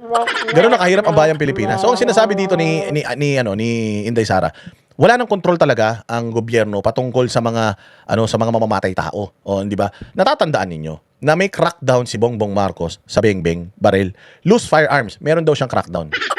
So ang daming checkpoint noon dahil may crackdown sila sa loose firearms. Ano nangyari na noon? Ano nangyari doon sa crackdown ng loose firearms? Wala. Ang daming mga hold-upper ngayon, putya di baril, ang gaganda pa ng mga baril. Ganyan na nangyayari sa bayang Pilipinas. So, ang estado ng bayang Pilipinas, ipinapaliwanag lang ni Inday Sara na sa Pilipinas ngayon, may 5,000 ka, pwede ka nang kumuha ng papatay sa kaaway mo sa halagang 5,000. As in, ganun na lang ang buhay ng mga Pilipino ngayon. Alam niyo yung ibig niyang sabihin doon? Hindi niya ibig sabihin na marami siyang kilala ng mga hitman. Ang ibig niyang sabihin, sa hirap ng buhay ng mga Pilipino, kapit sa patalim ng mga Pilipino, sa ganun kaliit na halaga, papatay na ang mga Pilipino sa sobrang hirap. Kasi kung halimbawa ako hitman, para may patayin ako, at least 1,000,000, bayaran mo ako. Babayaran mo ako 1,000,000. O, syempre, paplanuhin ko yan and all. O, baka makulong pa ako dyan. Sa sobrang hirap ng buhay ngayon, mga bossing, ang taas na ng kompetisyon ng mga hitman. Oo, maniwala ka. Nagbabagsak na ng presyo mga hitman sa Pilipinas dahil ang dami na nilang kaagaw. Dati ang mga hitman, halimbawa 10 lang sa buong Luzon. Yang 10 hitman na yan, sila lang talaga. Pero ngayon, putya, ang dami na nilang karibal. O, ang dami na nilang karibal sa negosyo. Tanginang yan, tapos bagsak presyo, kumbaga sa tato, di ba? O, pag nagpatato ka, mahal kasi magpatato eh. O, di syempre, babayad ka. Ang isang tato, yung mga ganito kalaki, 20,000. O, magaling ka man magtato. Pucha yan, yung kalaban mong tattoo artist, yung ganong kalaki, binigay ng 5K. May magpapatato pa sa'yo? Wala na. Doon na lang pupunta sa mas mura. O, gets ninyo? So noon, mahal ang binabayad sa mga hitman. Ngayon, dahil sa dami ng kompetensya nila, bagsak presyo na at sa dami ng mga kriminal ngayon, sa hirap ng buhay ng mga Pilipino, kahit hindi naman mamamatay tao, pumapatay na ng tao para lang magkapera. Ganon ang ibig sabihin nito ni Inday Sara. Hindi siya literal na mayroon akong mga kilala na mga hitman na pwede kong ipapatay kahit sino. Hindi yun ganun. Ang ibig sabihin nung sinasabi niya is estado ng Pilipinas na 5,000 na lang, pwede mo nang yan.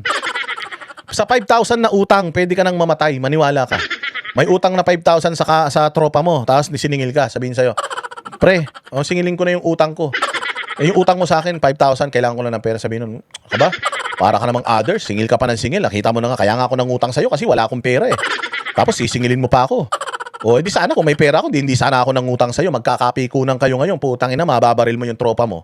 Ay, may utang sa'yo na 5,000. Ganun ang ibig sabihin ni Inday Sara. Tangin na nang hina ng mga kukote ninyo, ginagawa ninyo literal. Mga tanga.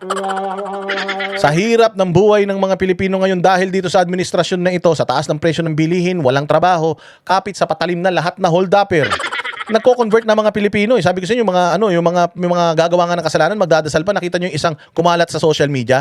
Bago siya mang-hold up, nag-sign of the cross pa siya. Tapos nagdasal siya, ganun. Pagkatapos niya magdasal, kinuha niya na yung kanyang kutsilyo, nanutok na siya. Nang hold up na siya ng tao. Imagine, mga relihiyoso na nang-hold up ngayon. Isang dahilan din yung mga manyakis daw ng mga pare. Sabi nito ni Putragis, paano? Ginagawang santo yung mga kriminal ngayon. Mga drug pusher, ginagawang santo, putang ina niya, ipinagtatanggol nitong mga tarantadong mga abnormal na mga pari na ito. O kaya ayan, pumalag si Inday Sara kasi nga, putang ina, tinitwist na naman yung kanyang mga sinasabi. But then anyways, kahit naman anong sabihin ni Inday Sara na i-twist na itong mga ito, nandito naman tayo para idibang itong mga hayop na ito, tsaka hindi naman bababa yung trust rating ni Inday Sara dahil dyan eh. Actually, kung ako, oy Inday, talaga marami kang kilalang mga gunman. Pwede ba natin gamitin yung mga gunman na yan para patayin lahat ng mga magnanakaw sa Pilipinas pag presidente ka na? Ako gusto ko pa yun. Oh, puta ka na kung mamatay, ipapatay lahat ng mga magnanakaw sa Pilipinas. Oo, gusto ko yan. Susuportan ko si Inday. Baka ang trust rating ni Inday, pag sinabi ni Inday, huwag kayong magalala, marami akong kilalang mga hitman, ipapapatay ko lahat ng mga tarantado magnanakaw sa Pilipinas. Maniwala kayo, baka ang trust rating ni Inday maging 110. Pumalag si VP Sara Duterte sa gumamit daw ng splice video niya na nagsasabing kaya raw niyang mag-hire ng gunman sa halagang 5,000 piso. Misleading daw yan. Pero ang prosekusyon sa kanyang impeachment trial hindi na iwasang ikonekta ito sa alegasyong grave threats laban sa bise. Sus! Ikonekta na naman sa grave threat. So, ibig sabihin, magbabayad na si Inday Sara ng 5,000 para pumatay kay Bongbong. Ayan ngayon yung sinasabi ni Erwin Tulfo na ano tong mga nakausap, di ba tinanong NBI, ano tong mga nakausap ng mga hitman kay napapatay sa pamilyang Marcos? Yan ba yung mga riding in tandem? Putang ina nyo. Ito na yun. Pag 5,000 riding in tandem, baka nga naglalakad lang yan. Wala pang bili motor yan. 5,000 lang eh. Puchay, kinonekta na naman. Sabi ko nga sa inyo, yung mga propagandista ng mga prosecution, putang ina lahat gagawin nila para masira lang nila si Inday Sara dahil alam nila hindi nila mapapa-impeach Inday. Sa kanyang interview sa The Hague, Netherlands, pinunan ni VP Sara ang anyay talamak ngayon na gun violence sa Pilipinas.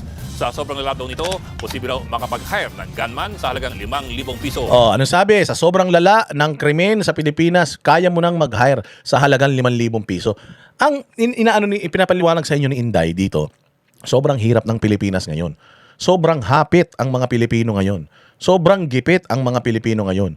At ang tendency ng kapag mahirap ka, gumawa ka ng masama para meron kang pantustos. Meron kang pinag-aaral na anak. O matino ka man tao. Wala ka namang maayos na trabaho. Mag-a-apply ka. Puta, ang taas ng hinihingi na requirement. Mag-a-apply ka lang, magbibenta ka ng ventilador sa SM, sa appliance center. Putang ina niyan, ang requirement, akala mo, kailangan rocket scientist ka. Engineer with 2 years experience. Titinda ka lang ng ventilador. Kailangan matangkad ka. 6-footer ka. Putang ina, bakit? Saan ba nakalagay mga ventilador? Sa kisame? Ang tataas ng requirement ng mga trabaho rito. Tapos ito pa mga bossing. Natatandaan nyo si Boying Rimulya nung siya ang DOJ secretary? Ang daming mga PDL pinalabas niyan. Ang daming mga pinalabas na mga preso niyan. Oo, pinalaya na mga preso. Kahit hindi pa sila dapat lumaya, pinalaya na mga yan. So imaginein mo, gaano karami ang mga walang trabaho ngayon, lalong-lalo na yung mga ex-convict. Hindi man sila matatanggap sa trabaho. Yun nga, walang history, walang record. Hindi matanggap sa trabaho. Yung pa kayang ex-convict. Anong trabaho makukuha nun? So ano gagawin ng ex-convict pag nasa labas siya? Sanay siya gumawa na masama. Gagawa ulit ng kahayupan yun. Kaya ang dami ngayon na naman ng mga kriminal. Kita mo, kaliwat kanan yung mga video na mamaril-maril na lang yung mga tao basta-basta. Oo, dahil yan sa kahirapan ng buhay at dahil dito sa ginawa nito ni Boying Rimulya, pinalabas lahat yung mga preso. Ang daming pinalabas na preso ng mga yan. Walang hiya na yan. O yun, ang problema natin ngayon. O yun yung sinasabi ni Inday na kahirapan ng buhay. Yun yung sinasabi ni Inday na 5,000. Dati milyon ang binabayad para pumatay ka ng tao. Sa hirap ng buhay ngayon, 5,000 na lang. Parang drugs din yan. O dati ang drugs, ang 1 gramo ng shabu, 10,000. Ngayon, ang 1 gramo ng shabu, dahil sa dami ng shabu sa Pilipinas, 500 na lang. Ganun. Ina nyo mga tanga kayo. Ang git ng bise, matutuwing din daw yan na extrajudicial killings. Pakinggan po natin ang sinabi dyan ng bise. Gun violence is so common in the Philippines. I have a husband. My husband has a mistress. I can hire a gunman for 5,000 pesos to kill the mistress. Oh, it's not hindi siya personal. Hindi siya personal. O ano yun? Parang in-example lang niya yung sarili niya. Hindi niya in-example yung mga tao dyan. In-example niya yung sarili niya na kung meron akong asawa, tapos meron siyang kalaguyo. Oh, kaya kong mag-hire ng 5,000 sa hirap ng buhay ngayon. Magpo-post lang ako sa Facebook. Putang ina, baka magkaroon pa ng bidding yan. May babae, asawa ko. Putang ina yan. Hiring ako ng papatay sa babae ng asawa ko. Kung mapatay ninyo yung asawa ko, bonus na yon. Oh, 5K. 5K. PM for details. Putang ina, maniwala ka. Mayroong magme-message sa'yo. Ma'am, kunin ko na yan. 3K na lang. Oo. Subukan nyo mag-post ngayon. Post kayo social media. Putsang ina, niloko na naman ako ng mister ko. Lalo na pagka babae. Babae, pagka niloko ng mister, puta, lahat ng babae sa mundo galit sa'yo. Anong pangalan ng mister mo? Tangina, sinabi ko na nga, luka-luka yan eh. Di ba sinabi ko na sa iyang mister mo na yan, noon pa walang magagawang mabuti yan, wala akong tiwala sa mukha niyan eh. Tanungin mo yon, sino ka? Kilala ba kita? Hindi. Putang ina mo, hindi naman kita kilala, inaaway mo yung asawa ko. Kawawa kami mga lalaki, sa totoo lang. Pagka yung mga babae, nag-post kayo sa social media ng crying emoji, kahit walang salita, crying emoji lang, lahat ng mga kaibigan ng mga babae magko-comment yan, o niloko ka na naman, sabi ko sa'yo, hayop yan eh. Sabi ko sa'yo, di ba noong pa demonyo yan? Bakit mo inasawa yan? Tanginan yan, kawawa na naman kami mga lalaki, masama na naman kami. Kahit naman yung asawa namin, eh, kaya siya ng emoji, nang lumuluha, kasi naghihiwa siya ng sibuyas. Kaya siya lumuluha. Ngayon po, comment ang mga chismosang mga kaibigan. Kahit yung mga matagal nang hindi nagko-comment, magko-comment yan. O, di ba? Niloko ka na naman. O, ano, hindi ka na natuto. O, tapos, naghihingi lang ng sorry sa'yo yan. Tapos, bati na naman kayo yan. Di ba? O, inan yan. Tapos, yung nagsasabi na kaibigan mo na yun, kakamit mo lang sa kanya ng 1 linggo. Hoy, nung 1 linggo lang kita kausap pa. Tangina ka, anong kinalaman mo sa asawa ko? Grabe kayo mga babae. Kung magkampihan kayo, sagad, judgmental kayo. Lagi kaming biktima. Lagi kaming biktima.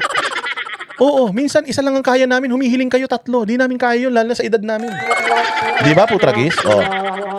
Umamin ka, Putragis, kaya mo pang 3, di mo na kaya yun. 2 lang, hirap ka na, alam ko yan. Di ba? Ay, ninyo. Minsan kahit pagod kami sa trabaho, magre-request kayo. Maligo ka na ha. Maliligo na naman, pagod pa ako. Ang inan yan. Minsan sa pagmamahal namin, ginagawa namin yan kahit na pinipeke na lang ni Putragis. Hindi naman totoong ano yan, masigasig. Oo. Di ba? Babalik tayo dito kay Inday Sara. Si Putragis, kung ano sinasabi nito, puro katarantaduhan na naman. Panggap lang yan si Putragis na masigasig pa yan. Kala mo yung model ng Parmaton yan, pero wag ka. Isang mabilis, tulog yan.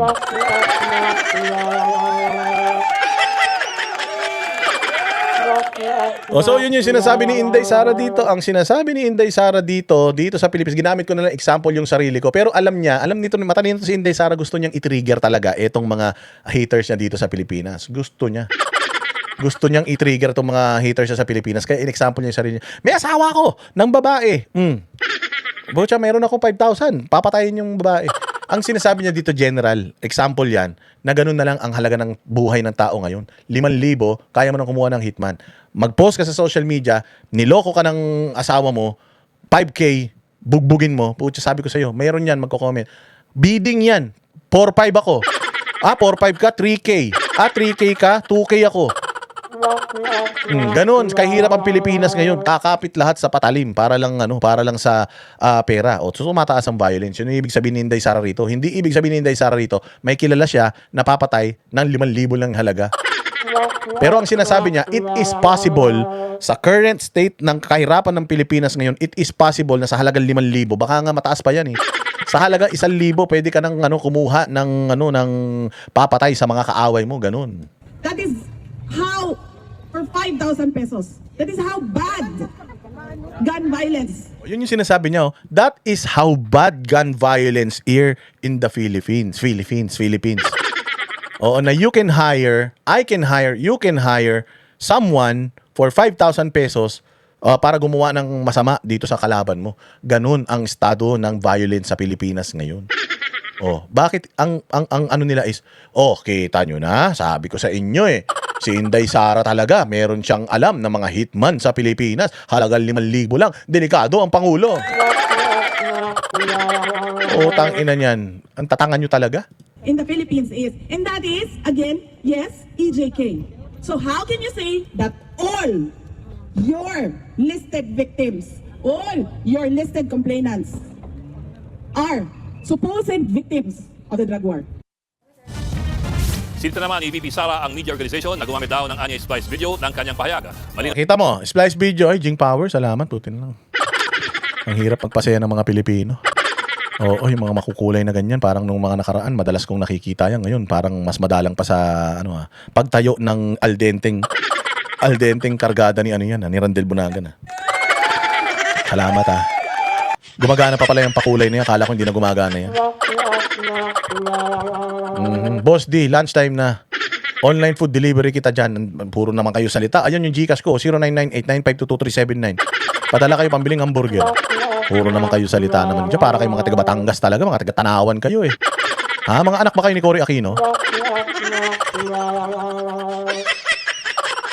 Magdadalawang oras tapusin ko na kaya itong paghihirap natin para makatulog na tayo lahat. Itong Abante kasi, putang ina nitong Abante na ito eh, kung ano-anong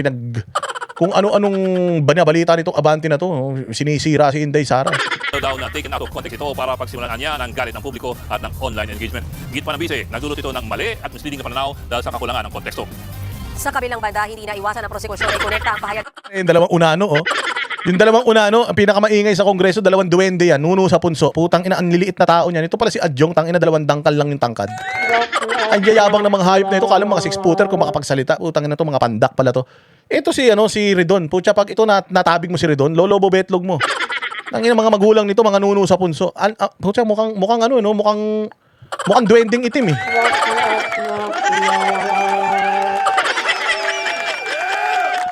Sa allegation grave threats sa kanyang impeachment case. Git nila, may violent... Ay, salamat naman. Kay Ivy Rose Sena. Good morning, Boss Dada. Good morning sa'yo, ha. Mabuhay ka. Ay, at kabisado raw ng bise ang tungkol sa muling patayan. Pakinggan natin ang kanilang pahayag.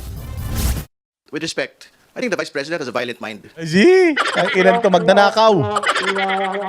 Mga magnanakaw ng mga congressman. Totoo ba yon? Violent mind na naman. Tanga, ang sinasabi nga ni Inday Sara dito, sobrang violent na ng mga Pilipino at sobrang taas ng violence sa Pilipinas. You can get someone to hurt somebody for 5,000 pesos, ganun. Patunayan niya lang na mali si Inday Sara. Yun lang naman yun eh. You know what? Inday Sara is wrong. Oh, Inday Sara is wrong. Inday Sara is a fake news peddler. Why? The data shows, this data shows na mababa na ang crime rate sa Pilipinas. This is according to PNP. Ganun dapat. Pero yung po tiyang nakukunin nyo yung kanyang sinabi para lang sabihin na ganito ganyan. Boss D, muntikan ko na may bugang inumin ko kakatawa sa'yo. Bakit na naman? Kalabit pengi lang, kahit pagod pa. Oo nga, grabe kayo eh. Kinakalabit nyo kami kahit pagod kami ha. Kain tayo Morton steak, Wolfgang, para sa sacrifice ninyong mga banate. Puro ka naman ganyan, Shena eh. Kanina nagyaya ka sa Wildflower, ngayon naman sa sa Mortons. Wolfgang, okay na ako sa Longhorn lang ako. Masaya na ako sa Longhorn. Mura lang steak dun. Masarap din yung sides dun. Di ba? She's being prosecuted today on threats. The last thing I think any person being investigated on threats to do would be to talk about threats, no? Oy, paki mo. Wala nga siyang pakialam sa impeachment nyo. Yung usapin ng threats naman, wala naman kayo napatunayan doon. Pinagtawanan nga kayo doon sa usapin ng threats eh. Tanga pala kayo. Exactly yung pinag-usapan na naman po niyang muli. Yung po contracting a killer for 5,000. Yes, because that's possible. That's possible. Sabi ko nga sa ikaw rin doon. Oh, sabi mo, hiring 5K. Gulpihin si Boss D. Maniwala ka, sabi ko sa iyo, mag-aagawan niya mga yan. Dibs na yan. Ano ba yun? PM sent. Dami magaganon sa iyo niyan. Boss, PM me. Yun yung ibig sabihin ni Inday Sara dito. Tangina, ang laki ng pisngi mo. Pwede yung utak mo napunta sa pisngi mo. Wala kayo mga utak. Juanabet, ha? Buti pa si Juanabet o Panglosartan, may binigay pa. Mabuti na lang. Ayun, itong mga inutil talaga itong mga ito. Ayaw ko sanang tanggapin ng ating Vice Presidente ay mukhang meron siyang mga mastery doon sa patayan. Lol, mga magnanakaw. Sabi nila magnanakaw daw kayo, mastery sa patayan, ba't buhay pa kayo? Kung may mastery si Inday Sara sa patayan, putang ina niyo, patay na kayo lahat ngayon. Sa dami ng sinasabi niyo masakit na salita kay Inday, nang matay na kayo. Tanga, hindi niyo pwedeng lokohin ng taong bayan. Kung totoo na may mga mamamatay tao si Inday Sara sa kanyang arsenal, patay na kayo lahat. Patay na si Trillanes, patay ka na, patay na si Matibag. Lahat kayo nangamatay na. Kung totoo na may mga mamamatay tao si Inday Sara, kung talagang 5,000 kaya niya magpapatay ng tao, putang ina, matagal ka ng patay ngayon. Sa paniniraan nyo sa mga Duterte, sa pambababoy nyo sa mga Duterte, buhay pa kayo. Ibig sabihin, putyang ina, walang ganong kapasidad ng mga Duterte. Common sense. Yun ang common sense, Claire Castro. Sa dami ng mga vlogger na naninira kala sa mga Duterte, o kung totoo na meron silang mga Davao Death Squad, ganyan, ba't buhay pa kayo lahat? Sana nangamatay na kayo kung totoo na may Davao Death Squad at mayroong protector ang mga Duterte. Bakit nasa ICC si Pangulong Duterte kung totoo na influential sila at malawak ang kanilang impluwensya sa krimen sa Pilipinas? Di ba? Mixed chess ka? Aklan ng po, bobo, hindi nyo kayang panindigan yung mga pinagsasabi nyo na yan? Sa kalsada, no? Pagdating sa kaharasan, violence, I do not want to consider her having this knowledge and this mastery. Pero the opposite speaks otherwise. Siya po mismo ang naglalatag. Paano po niya ito? Oo, nilalatag niya na sobrang taas na ng krimen. Parang sa probinsya mo sa Mindanao. Di ba sa probinsya nyo sa Mindanao, taas ng krimen dyan? Puta dyan, ang assassination missile. Nakita nyo na nakaraan? Oo, dyan yan, sa probinsya ng ano, sa mga probinsya dyan sa Mindanao, pucha, RPG ginagamit ng mga hitman dyan. Ay, style mo bulok. Oo, kung di ko pa alam, yung pamilya nyo dyan, mga baka mga warlord kayo dyan. Kaya nakapwesto kayo dyan sa Mindanao, tumigil nga kayo. Di ba? Allis watch list dyan sa Japan. Nalalaman to a point na detalyado ang kanyang pag-i-illustrate. Wala pa naman komento si VP Sara sa mga sinabi ng mga House Prosecutor. Buwelta naman ang palasyo. Kung totoo raw na may makahire na gunman sa halagang 5,000 pesos, bakit daw hindi tumulong si VP Sara na matigil ang ganyang kalakaran? Mali, Claire. Sige. Matagal na siyang opisyal, matagal din namuno ang kanyang ama bilang presidente. Bakit kaya hindi ito nasawata? Kung totoo ang kanyang binabanggit. Nga, kaya hindi masawata yan kasi nga, hindi nyo talaga nagigets yung ibig sabihin ni Inday Sara. Sino ba presidente ngayon, si Inday? Si Inday ang presidente. Sana nga ang sinabi mo dito, Claire Castro, yung sinasabi ni Inday Sara dun sa speech, na parang ang gulo-gulo na sa Pilipinas. Iba naman po kasi ang nire-report ng PNP sa atin. Ang nire-report po ng PNP sa atin, mababa na ang crime rate. So hindi natin alam kung saan nanggagaling yung datos ni Inday Sara na yun. But if you're gonna base it sa numbers na inire-report sa atin, and sa intelligence community, sa mga intelligence na nagagather natin, maayos ang bayang Pilipinas. Hindi totoo yung sinasabi niya. Ganun sana. Oo, ang sagot. Pero yung sinasabi mo na, kung totoo yung sinasabi niya, bakit hindi siya tumulong na masawata ito? Gago. Hindi man trabaho ng Vice President yun. Ilagay mo yung Vice President dyan sa peace and order. Tingnan ko, hindi maubos lahat yung mga kriminal na yan. Inalisan nyo nga siya ng kapangyarihan, di ba? O, di ba? Inuubos niya yung mga komunista sa mga eskwelahan. O, tinanggal niyo siya sa DepEd. O, umalis siya sa DepEd dahil puta, ninanakaw niyo yung pera ng DepEd. Yun lang sana sinabi mo dito, Auntie Claire. At saka sinasabi, kung totoo yung sinasabi ni Inday Sara na kaya niyang kumuha ng hitman para pumatay ng tao, di sana patay na ako. Buhay ka pa, Claire. Sa dami ng mga masasakit na salita na sinabi mo kay Inday Sara, kung talagang meron silang pattern of violence, sana naging biktima ka na nung pattern of violence nila. Di ba? Ay wala eh, buhay ka pa eh. Nakakapagsalita ka pa eh. Do ibig sabihin, hindi totoo na violente sila Inday Sara. Maaring ganun lang sila magsalita, pero hindi sila violente. Claire Castro, bobo ka talaga. Yan yung sinasabi ko na kung ako magiging spokesperson niya, mas magaling ako sa'yo. Pag may sinabi si Inday Sara, yung the number speaks opposite. Oo, sino paniniwalaan natin? Si Vice President o itong numero na ibinigay sa atin ng PNP, kayo nang humusga. Kasi kami sa gobyerno, yan man mga PNP ang may hawak ng mga datos, sila man ang sumusolve ng mga krimen. Pag sinabi nila na ganito, ganyan ang paninindigan natin. Si Inday Sara, wala naman siyang alam. Di ba? Sana ganun ang sagot. Claire Castro, pakahina mo naman. Tungkol dito. Dapat siya na ang nauna na ito ay pigilan at hindi i-promote ang pagkausap sa isang assassin para pumatay. Tingnan mo, bobo. Mahina talaga bumbilya nitong abogado na to. Wala siyang sinabi na ginamit lang niya na example, okay, analogy, na sa sobrang hirap ng buhay sa Pilipinas, kaya mo nang kumuha ng hitman sa halagang 5,000. Ganun na tayo kagutom. Yun yung idea na gusto niyang maintindihan ninyo. Kaya nga dapat pinapanood nyo kasi yung mahaba na video, hindi yung may ikli lang eh. Nagagalit si Chel Jokno, dinidemanda ninyo, ini-ethics ninyo si Cayetano dahil sa spliced video. Ang hilig nyong mag-splice ng video tapos re-reactionan nyo. Panoorin nyo yung buo para hindi kayo nagmumukhang mangmang. Ang laki-laki ng sweldo mo, Claire Castro, tapos puro kamangmangan niyang mga ipinapakalat mo dyan. Sa taong kanyang inaiinisan o sa taong siya ay galit. Sa bago namang pahayag ni VP Sara, nanindigan siya na totoo at hindi raw clickbait ang gun violence ngayon. Madalas daw may napapaulat na pamamaril at patayan na tila kinasanayan na makita sa balita ng mga Pilipino. Ang totoo nga raw ay hindi feel ng mga Pilipino na ligtas sila ngayon. Hindi daw ito pahayag para kay VP Sara, kundi para raw yes, kasi yan yung sinasabi natin na si Inday Sara, pumupunta siya sa mga lugar eh. The problem with Bongbong Marcos is, mga bossing, Esmeralda Basay, buti na lang nandiyan ka. Thank you very much. Kung wala ka, wala na. Naging madilim na tong mundo natin. Ito si Inday Sara. Yan yung gusto ko lang sabihin sa inyo, ha. Umiikot siya sa buong Pilipinas. Pag umiikot si Inday Sara sa buong Pilipinas, pinagkakaguluhan siya ng mga Pilipino. At pag pinagkaguluhan siya ng mga Pilipino, pag may nakakalapit sa kanya ng mga Pilipino, may mga sinasabi yung mga Pilipino sa kanila, "Ma'am, bilisan mo maging presidente. Kasi ma'am, sobrang hirap na ng buhay dito, ma'am. Ang gulo-gulo na dito. Yung anak ko dalaga na, baka ma-rape." Pagka nagpatuloy pa tong mga Marcos na to sa kapangyarihan, baka mga anak namin mapunta na sa baka maghahasa. Kaya sana maging presidente ka na, bilisan mo, ma'am. Kinakausap si Bongbong. Pag nagpupunta si Bongbong, minumura siya ng tao. Nakita mo nagpunta siya sa Davao, minumura siya. Mga estudyante yun, ha. Ang mga estudyante, mantakay mo, natutong magmura dahil kay Bongbong. Yung pasakay siya ng helicopter, yung pinost ko na video, pasakay siya ng helicopter, high school, puta minumura siya ng mga estudyante. High school, ha.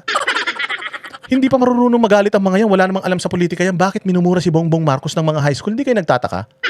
Ngayon nagagalit yung mga yung mga kritiko na tinan mo yung mga estudyante dahil sa mga Duterte yan, dahil palamura mga Duterte, pati mga estudyante palamura na gago. Sa sobrang hirap ng buhay ngayon. Puta yung mga estudyante na yun, baka walang mga baon yan. Pucha, natututo na sila. Ang kasalanan, may kasalanan niya yung presidente ng Pilipinas. Alam na nila, aware na kahit kabataan na putang ng problema ng salot ng Pilipinas si Bongbong. Oh, di ba? Oh, yun yung si Bongbong pag nagpupunta, wala mang kinakausap ng mga Pilipino yan. Hindi man siya pinagkakaguluhan. Kala mo, ewan ko kung gaano ba kabaho yan, kaya hindi nila lapitan. Si Inday Sara kahit saan magpunta, dinudumog yan. Sa Pilipinas, mula Apari hanggang Hulo, pati nga sa probinsya ni Bongbong, pag nagpunta yan, pagkakaguluhan yan. Punta ng ibang bansa, nakakausap ni Inday yung mga Pilipino. Ito problema kay Claire Castro. Wala siyang nakakausap ng mga Pilipino kasi pag nakita siya, minumura siya. Putangin na mo. Ginaganon siya. Pangit. Di ba? O, yun ang problema. So, alam ni Inday Sara yung sistema at naririnig niya yan sa mga tao. So alam niya, nahirap na mga Pilipino. Alam ng mga nasa administrasyon na hirap na Pilipino. Hindi. Bakit? Puta, nakatuon sila sa rocket. Space rocket, space shuttle sila nakatuon. Samantala, itinanggi rin ng palasyo ay ginit ni VP Sara na nakikipagsabuatan umano si Pangulong Marcos at dating Senador Antonio Trillanes sa International Criminal Court. Pakinggan natin ang pahayag nila dyan. They are traitors to a Filipino and to the country. But more than that, ang ICC ay tuta ni Trillanes at ni Marcos. Yun. Oh, bakit? O, di ba? Meron nga sinabi na yung mga taga... Paano mo sasabihin na hindi totoo yan? O, meron mga resibo, yung 18 Marines. May picture pa nung mga ICC officials, ng mga prosecutors na ginagastosan natin dito. Hotel. Hinahatid daw nila para sa mga investigasyon. Gumawa sila ng investigasyon dito gamit ang pera ng taong bayan. Tumira pa sila sa hotel ni Saldico para mag-case build up kay Pangulong Duterte at mapadala si Pangulong Duterte doon. Sino nagpadala kay Pangulong Duterte sa ibang bansa? Si Bongbong. Sumunod ba sila sa batas? Hindi. Oh. Tapos ngayon magagalit sila dito, i-deny nila ito. Hindi naman nagpunta mag-isa si Pangulong Duterte diyan sa ICC para magpakulong. Administrasyon natin yung nagpakulong sa kanya diyan. O anong sabi ng Amerika lately? Sabi ng Amerika, we are a sovereign country. Hindi kami papayag. We will not allow an international court, more so ICC, to na i-undermine yung aming mga laws dito, batas dito sa aming bansa. Hindi sila nakakaangat sa amin at gagawin namin ang lahat para yung ICC na yan mabuwag. Lahat ng mga alyado namin, kakausapin namin na mag-pull out dyan sa ICC na yan dahil pera-pera yan. Hindi pwede na yung batas ng international law ay mas angat kaysa sa soberanya mo sa law, sa batas sa mundo mo, sa earth. O yung batas mo dyan sa bayan mo, hindi pwede na mas angat sila. O aliw na aliw daw si Russell Barcoma. Salamat. O, kaya ayun. O, tapos ngayon ang Pilipinas nagpapasailalim pa rin sa ICC kahit hindi na tayo member. May responsibilidad tayo sa ICC, sa Interpol. Putang ina kahit hindi na tayo member ng ICC. Samantalang yung Amerika na ginojos natin, Paxilica, EDCA sites, putya sila galit sila sa ICC, ikaw hindi. O bakit? O kasi nga, nawi-weaponize nyo yung ICC para sa mga kalaban nyo sa politika dito. But soon it will end. Matatapos na yan. Very soon matatapos na yan. At lahat ng mga ginawa ninyo sa Bayang Pilipinas, pagtataksil sa Bayang Pilipinas, sisingilin kayo ng mga Pilipino dyan. Supporting ICC supporting Marcos. Tumutupad lang ang Pangulo sa batas. Tutupad sa batas. Labag nga sa batas yung pagpapadala nyo kay Pangulong Duterte. Sabi ng batas, kailangan dumaan siya sa korte dito. Hindi nyo nga sinunod yun eh. Mga gago talaga kayo eh. Kung meron dapat sisihin, walang iba, kundi ang kanyang sariling ama. Paano sisisihin mo yung tatay niya? Hindi naman yung tatay niya naglakad sa ICC para magpakulong. Kayo man ang nagpakulong sa tatay niya doon. Paano sisisihin yung tatay niya? Bobo talaga to. Sisisihin yung tatay niya doon sa mga namatay? Putangin na yun sa mga nabangungot? Iilan man lang yung namatay sa war on drugs. Putya, lahat ng mga unsolved crimes nilagay sa extrajudicial killings. Kaya naging ganun yung numero ng extrajudicial killings. Kahit na yung mga binangungot, nasagasaan, natetano, puta isinama doon eh, tas kasalanan ni Pangulong Duterte yun. Kita mo, ilang counts ng di umanong murders yung kaso ni Pangulo sa Dahig? 44 counts. Tapos 30,000. Sinasabi nyo 30,000 na namatay nung war on drugs, 44 counts lang ng murder. Yung kanyang kinakaharap doon, mga gago kayo. Ang ina nyo. Puros kayo mga kabulastugan talaga eh. Sagot naman ni Trillanes na hihibang na raw si VP Sara. Oh, yan na. Si Trillanes na aso ni Bongbong. O, tingnan ninyo, ha? Maganda yung sinabi dito ni Inday Sara sa kanyang speech. Hindi niyo ba napapansin si Trillanes? Nagsimula si Trillanes kay ERAP. Nilalabanan ni Trillanes yung corruption nung panahon ni ERAP. Nung naging si Gloria, nilabanan niya yung corruption nung panahon ni Gloria. Nung panahon ni Pinoy, nanahimik siya. Tapos nung presidente na si Pangulong Duterte, naging ano ulit siya. Nilalabanan niya ulit yung mga korupsyon nung panahon ni Pangulong Duterte. Tapos nung presidente na si Bongbong Marcos, nanahimik ulit siya. Sa kay Pinoy at saka kay Bongbong, hindi siya lumaban sa korupsyon. O, doon lang sa mga kalaban ng mga Aquino. So sino talaga amo niya? Aquino o Marcos? O, kayo na ang bahalang sumagot. Sinong amo ni Trillanes? Si mga Aquino o mga Marcos? Kaya sabi ko sa inyo, yung dilawan at saka yung pulahan, isang lahi lang yan. Lahi yan ng mga kawatan. Oh, no wonder why Trillanes matahimik siya nung panahon ni Pinoy at saka tahimik siya ngayong panahon ni Bongbong pagdating sa korupsyon. Sinisilip nila yung korupsyon ni Inday Sara, pero grabe, korupsyon ngayon, wala siyang masasabi doon, wala siyang sinasabi doon. Sabi niya, hindi, focus ako sa mga Duterte. Bakit? Oh, di ba? Oh, dati yung Magdalo, tuwan-tuwa tayo sa Magdalo, kaya nga nanalong senador ito natuwa tayo sa Magdalo kasi lumalaban sila sa korupsyon, korupsyon ni Gloria. Bakit ngayon biglang hindi na sila nagsasalita sa korupsyon ng mga Marcos? Bakit? Bunga raw ng ilang taon na investigasyon sa drug war ni Duterte ang kaso ng dating Pangulo. Okay, I just have to point out kasi sinasabi ni VP Sara, pag nag-hire ka ng killer, that's extrajudicial killing of EJK. But in the local and international context of law, EJK is state-sponsored or state-encouraged killing beyond what is allowed by law. Hindi yung normal killing by anybody else than private citizens. So, yun na nga. So, sa international law, iba ang interpretasyon nila sa batas dito sa Pilipinas. Magkaiba. O, bakit natin susundin yung batas sa ibang bansa? Mga tanga. O, dapat susundin natin yung batas natin dito sa Pilipinas. Mga bobo. O, diba? O, kaya mga bossing, yung speech na yan, itutuloy natin yung speech na yan. Pakikinggan natin yan sa mga susunod nating mga vlog. Okay? Maraming salamat sa lahat ng mga nanood. Salamat sa lahat ng mga nakinig. Mabuhay kayo. Iano na natin ito. I-upload natin itong video na ito. Sa lahat ng mga hindi nakapanood, panoorin nyo yung video. I-upload natin to. Ha? Maraming salamat sa inyong lahat. Kita-kita po tayo ulit sa susunod na vlog. Pag nagising ako ulit na maga bukas, live tayo ulit. Live lang tayo ng live para mas marami tayong mga mabanatan ng mga tarantaduhan ng gobyerno. Mabuhay kayo, ha. Salamat po sa inyong panonood. Maraming salamat sa inyong pakikinig. Kita-kita po tayo ulit bukas. Kami ang boses ng masa, hindi natatakot. Katotohanan lang, di kami nalulunod. Walang bahid ng sismis, lahat ay totoo. Kahit sino ka pa, pag mali ka babanatan ka. Walang pinipili kulay, wala kaming kinikilingan. Basta para sa bayan, kami lalaban.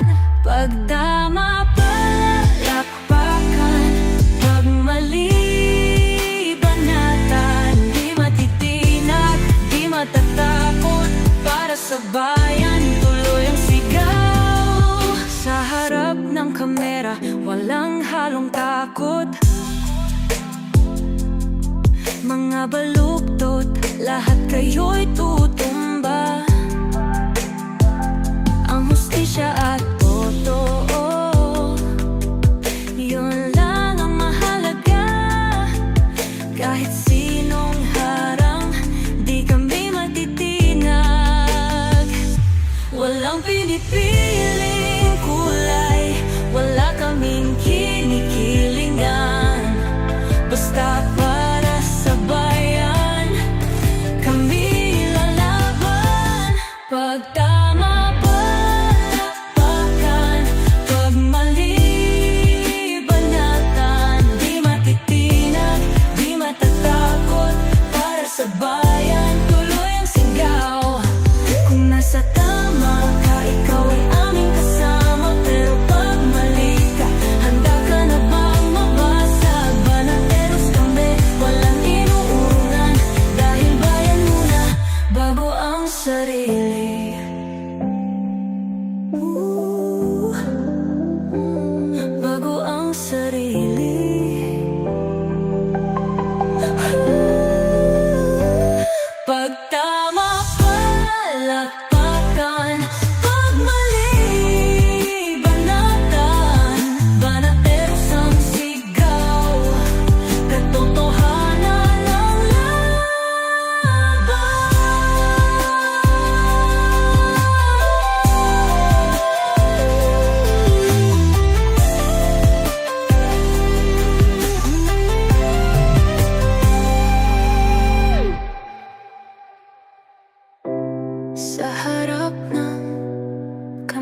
tatak.